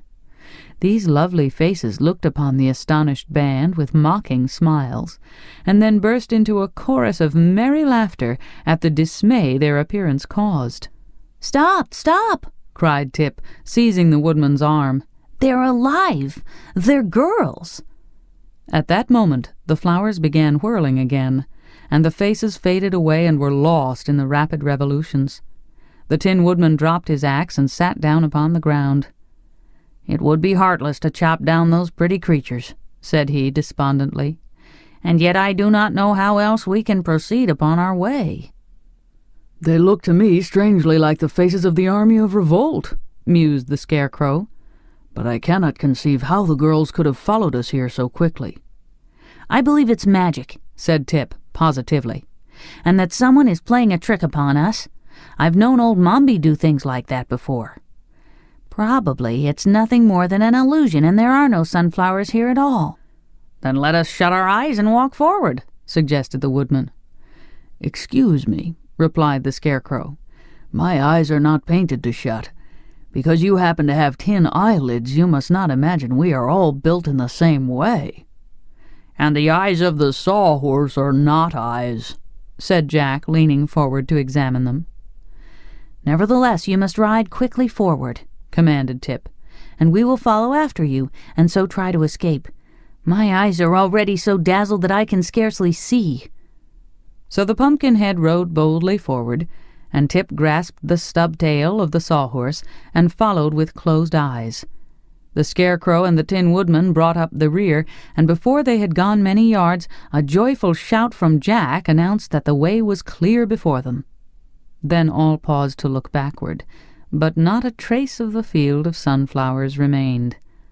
More cheerfully now, they proceeded upon their journey, but old Mombi had so changed the appearance of the landscape that they would surely have been lost had not the Scarecrow wisely concluded to take their direction from the sun. For no witchcraft could change the course of the sun, and it was therefore a safe guide. However, other difficulties lay before them. The Sawhorse stepped into a rabbit hole and fell to the ground. The Pumpkinhead was pitched high into the air, and his history would probably have ended at that exact moment had not the Tin Woodman skillfully caught the pumpkin as it descended and saved it from injury. Tip soon had it fitted to the neck again and replaced Jack upon his feet. But the Sawhorse did not escape so easily, for when his leg was pulled from the rabbit hole it was found to be broken short off and must be replaced or repaired before he could go a step farther. "This is quite serious," said the Tin Woodman. "If there were trees nearby, I might soon manufacture another leg for this animal, but I cannot see even a shrub for miles around." "And there are neither fences nor houses in this part of the land of Oz," added the Scarecrow disconsolately. "Then what shall we do?" inquired the boy. "I suppose I must start my brains working," replied His Majesty the Scarecrow. "For experience has taught me that I can do anything if I but take time to think it out." "Let us all think," said Tip, "and perhaps we shall find a way to repair the Sawhorse." So they sat in a row upon the grass and began to think, while the Sawhorse occupied itself by gazing curiously upon its broken limb. "Does it hurt?" asked the Tin Woodman in a soft, sympathetic voice. "Not in the least," returned the Sawhorse. "But my pride is injured to find that my anatomy is so brittle." For a time the little group remained in silent thought. Presently the Tin Woodman raised his head and looked over the fields. "What sort of creature is that which approaches us?" he asked wonderingly. The others followed his gaze and discovered, coming toward them, the most extraordinary object they had ever beheld. It advanced quickly and noiselessly over the soft grass, and in a few minutes stood before the adventurers and regarded them with an astonishment equal to their own. The Scarecrow was calm under all circumstances. "Good morning," he said politely. The stranger removed his hat with a flourish, bowed very low, and then responded, "Good morning, one and all. I hope you are, as an aggregation, enjoying excellent health. Permit me to present my card." With this courteous speech it extended a card toward the Scarecrow, who accepted it, turned it over and over, and then handed it with a shake of his head to Tip. The boy read aloud, "Mr. H.M. Wogglebug T.E." "Dear me!" ejaculated the Pumpkinhead, staring somewhat intently. "How very peculiar," said the Tin Woodman. Tip's eyes were round and wondering, and the Sawhorse uttered a sigh and turned away its head. "Are you really a Wogglebug?" inquired the Scarecrow. "Most certainly, my dear sir," answered the stranger briskly. "Is not my name upon the card?" "It is," said the Scarecrow. "But may I ask what H.M. stands for?" "H.M. means highly magnified," returned the Wogglebug proudly. "Oh, I see." The Scarecrow viewed the stranger critically.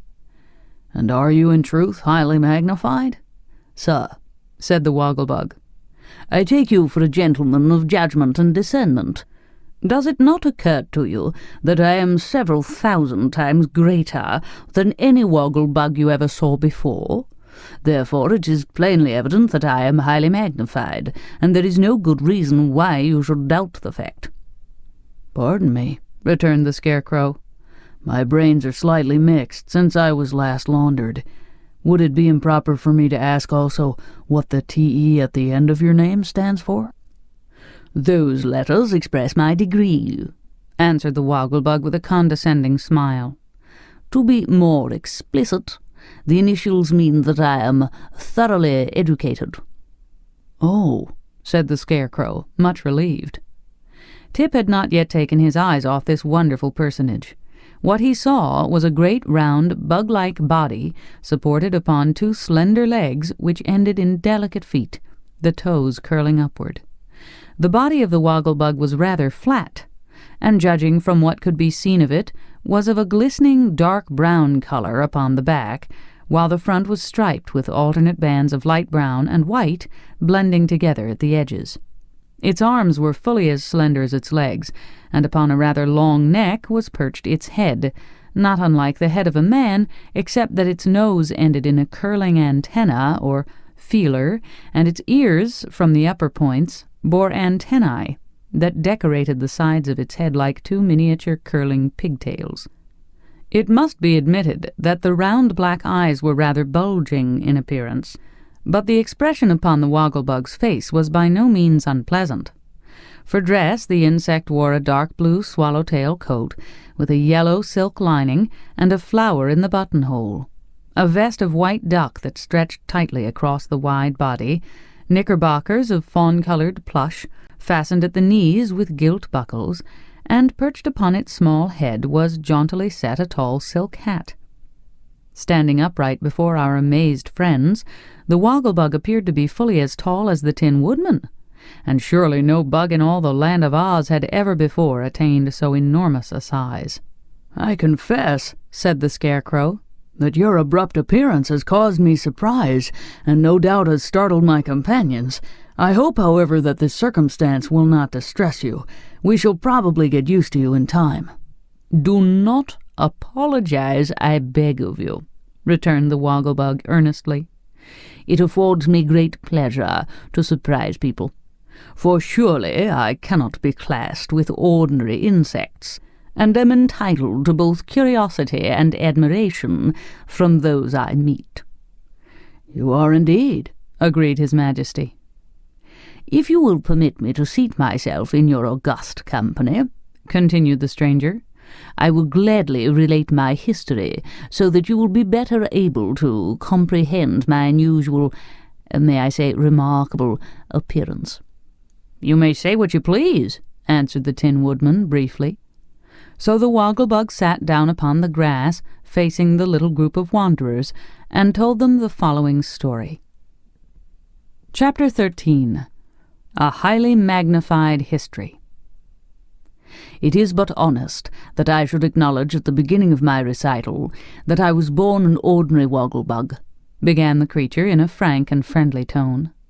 Knowing no better, I used my arms as well as my legs for walking, and crawled under the edges of stones, or hid among the roots of grasses, with no thought beyond finding a few insects smaller than myself to feed upon.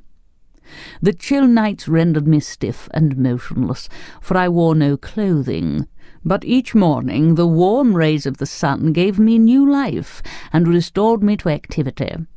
A horrible existence is this, but you must remember it is the regularly ordained existence of Woggle-Bugs, as well as of many other tiny creatures that inhabit the earth.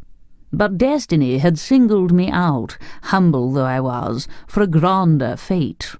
One day I crawled near to a country schoolhouse, and my curiosity being excited by the monotonous hum of the students within, I made bold to enter and creep along a crack between two boards until I reached the far end, where in front of a hearth of glowing embers sat the master at his desk. No one noticed so small a creature as a Woggle-Bug, and when I found that the hearth was even warmer and more comfortable than the sunshine, I resolved to establish my future home beside it. So I found a charming nest between two bricks and hid myself therein for many, many months. Professor Know-it-all is doubtless the most famous scholar in the land of Oz, and after a few days I began to listen to the lectures and discourses he gave his pupils.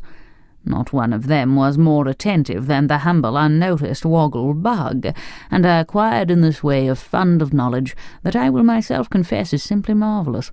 That is why I place T.E. thoroughly educated upon my cards, for my greatest pride lies in the fact that the world cannot produce another Wogglebug with 1/10 part of my own culture and erudition."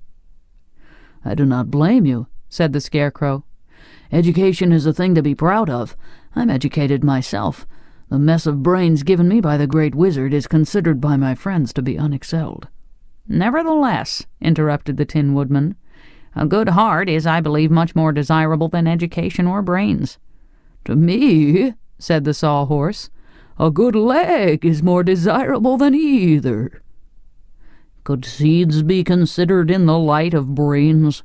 inquired the Pumpkinhead abruptly. "Keep quiet," commanded Tip sternly. "Very well, dear father," answered the obedient Jack. The Wogglebug listened patiently, even respectfully, to these remarks, and then resumed his story. "I must have lived fully 3 years in that secluded schoolhouse hearth," said he, "drinking thirstily of the ever-flowing fount of limpid knowledge before me." "Quite poetical," commented the Scarecrow, nodding his head approvingly. "But one day," continued the Bug, "a marvellous circumstance occurred that altered my very existence and brought me to my present pinnacle of greatness. The Professor discovered me in the act of crawling across the hearth, and before I could escape he had caught me between his thumb and forefinger. 'My dear children,' said he, 'I have captured a Wogglebug, a very rare and interesting specimen. Do any of you know what a Wogglebug is?' 'No,' yelled the scholars in chorus. 'Then,' said the Professor, 'I will get out my famous magnifying glass and throw the insect upon a screen in a highly magnified condition, that you may all study carefully its peculiar construction and become acquainted with its habits and manner of life.' He then brought from a cupboard a most curious instrument, and before I could realize what had happened, I found myself thrown upon a screen in a highly magnified state, even as you now behold me. The students stood up on their stools and craned their heads forward to get a better view of me, and 2 little girls jumped upon the sill of an open window, where they could see more plainly. 'Behold,' cried the Professor in a loud voice, 'this highly magnified Wogglebug, one of the most curious insects in existence.'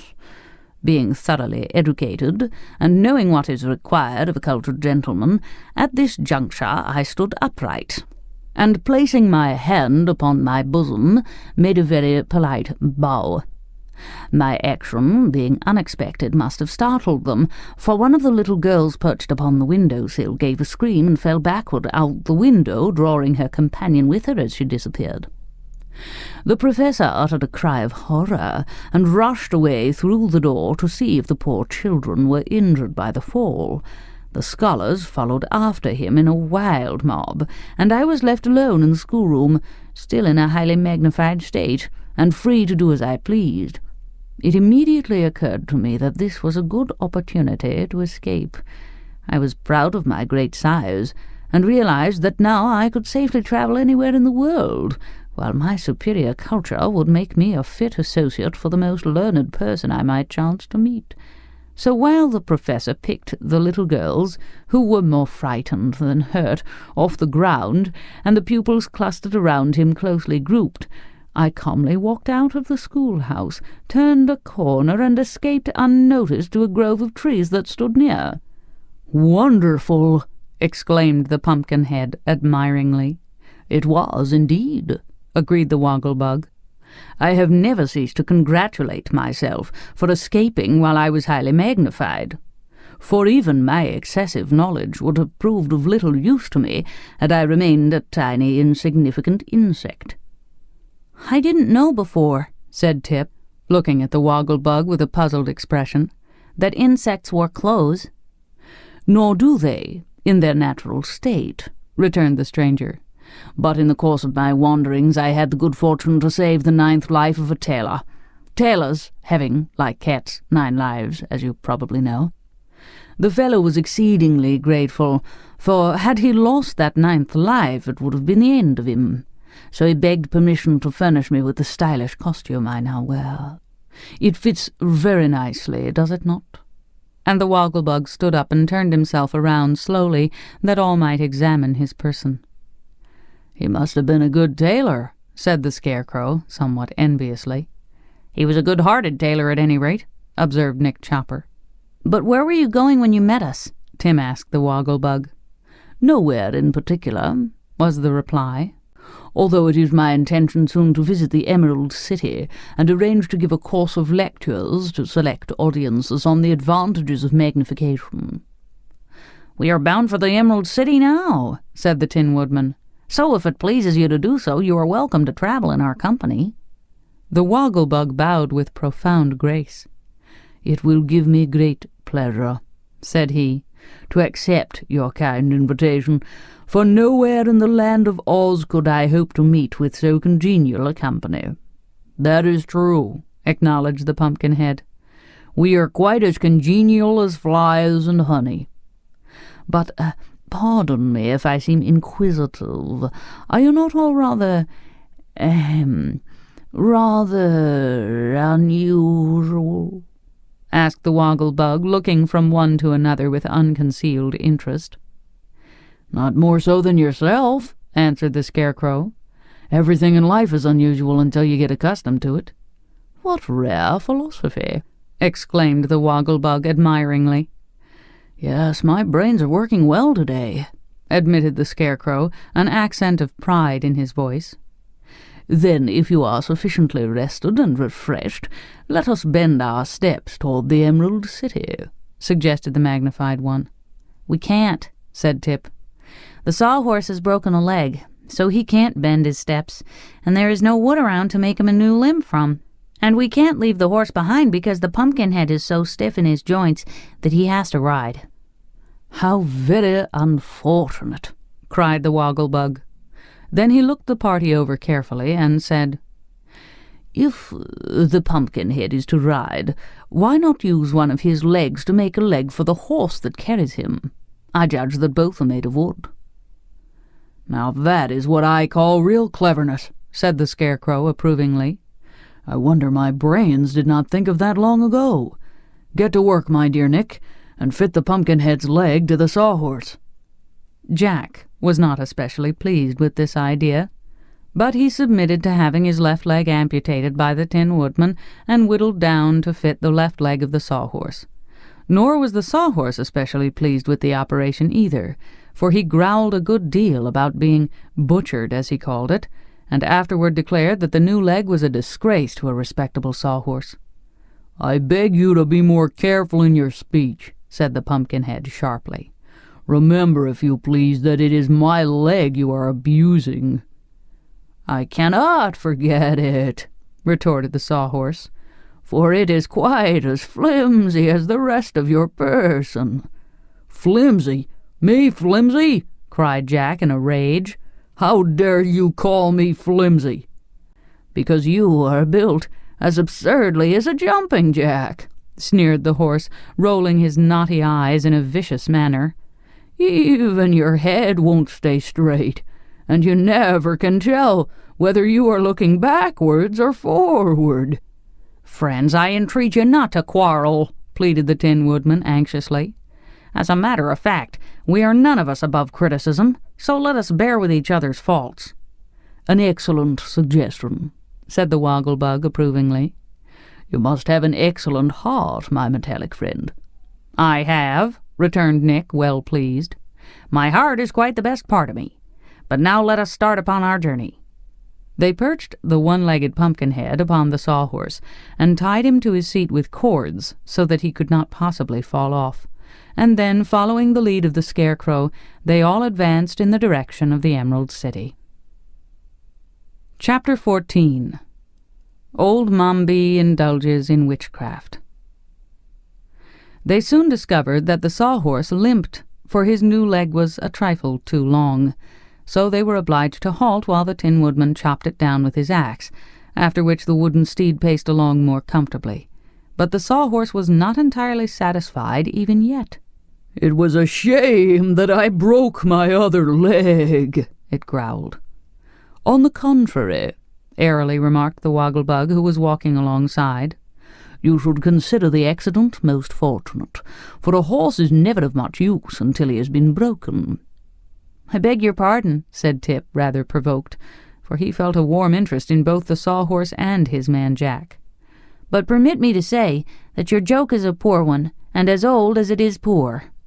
"Still it is a joke," declared the Woggle-Bug firmly, "and a joke derived from a play upon words is considered among educated people to be eminently proper." "What does that mean?" inquired the Pumpkinhead stupidly. "It means, my dear friend," explained the Woggle-Bug, "that our language contains many words having a double meaning, and that to pronounce a joke that allows both meanings of a certain word proves the joker a person of culture and refinement, who has, moreover, a thorough command of the language." "I don't believe that," said Tip plainly. "Anybody can make a pun." "Not so," rejoined the Woggle-Bug stiffly. "It requires education of a high order. Are you educated, young sir?" "Not especially," admitted Tip. "Then you cannot judge the matter. I myself am thoroughly educated, and I say that puns display genius. For instance, were I to ride upon this Sawhorse, he would not only be an animal, he would become an equipage, for he would then be a horse and a buggy." At this the Scarecrow gave a gasp, and the Tin Woodman stopped short and looked reproachfully at the Woggle-Bug. At the same time the Sawhorse loudly snorted his derision, and even the Pumpkinhead put up his hand to hide the smile which, because it was carved upon his face, he could not change to a frown. But the Woggle-Bug strutted along as if he had made some brilliant remark, and the Scarecrow was obliged to say, "I have heard, my dear friend, that a person can become overeducated, and although I have a high respect for brains, no matter how they may be arranged or classified, I begin to suspect that yours are slightly tangled. In any event, I must beg you to restrain your superior education while in our society." "We are not very particular," added the Tin Woodman, "and we are exceedingly kind-hearted. But if your superior culture gets leaky again—" He did not complete the sentence, but he twirled his gleaming axe so carelessly that the Woggle-Bug looked frightened and shrank away to a safe distance. The others marched on in silence, and the highly magnified one, after a period of deep thought, said in a humble voice, "I will endeavor to restrain myself." "That is all we can expect," returned the Scarecrow pleasantly, and good nature being thus happily restored to the party, they proceeded upon their way. When they again stopped to allow Tip to rest, the boy being the only one that seemed to tire, the Tin Woodman noticed many small round holes in the grassy meadow. "This must be a village of the field mice," he said to the Scarecrow. "I wonder if my old friend the Queen of the Mice is in this neighborhood." "If she is, she may be of great service to us," answered the Scarecrow, who was impressed by a sudden thought. "See if you can call her, my dear Nick." So the Tin Woodman blew a shrill note upon a silver whistle that hung around his neck, and presently a tiny gray mouse popped from a nearby hole and advanced fearlessly toward them. For the Tin Woodman had once saved her life, and the Queen of the Field Mice knew he was to be trusted. "Good day, Your Majesty," said Nick, politely addressing the mouse. "I trust you are enjoying good health?" "Thank you, I am quite well," answered the Queen demurely, as she sat up and displayed the tiny golden crown upon her head. "Can I do anything to assist my old friends?" "You can indeed," replied the Scarecrow eagerly. "Let me, I entreat you, take a dozen of your subjects with me to the Emerald City." "Will they be injured in any way?" asked the Queen doubtfully. "I think not," replied the Scarecrow. "I will carry them hidden in the straw which stuffs my body, and when I give them the signal by unbuttoning my jacket, they have only to rush out and scamper home again as fast as they can. By doing this they will assist me to regain my throne, which the army of revolt has taken from me." "In that case," said the Queen, "I will not refuse your request. Whenever you are ready, I will call 12 of my most intelligent subjects." "I am ready now," returned the Scarecrow. Then he lay flat upon the ground and unbuttoned his jacket, displaying the mass of straw with which he was stuffed. The queen uttered a little piping call, and in an instant 12 pretty field mice had emerged from their holes and stood before their ruler, awaiting her orders. What the queen said to them, none of our travellers could understand, for it was in the mouse language. This book is continued on Disc 3.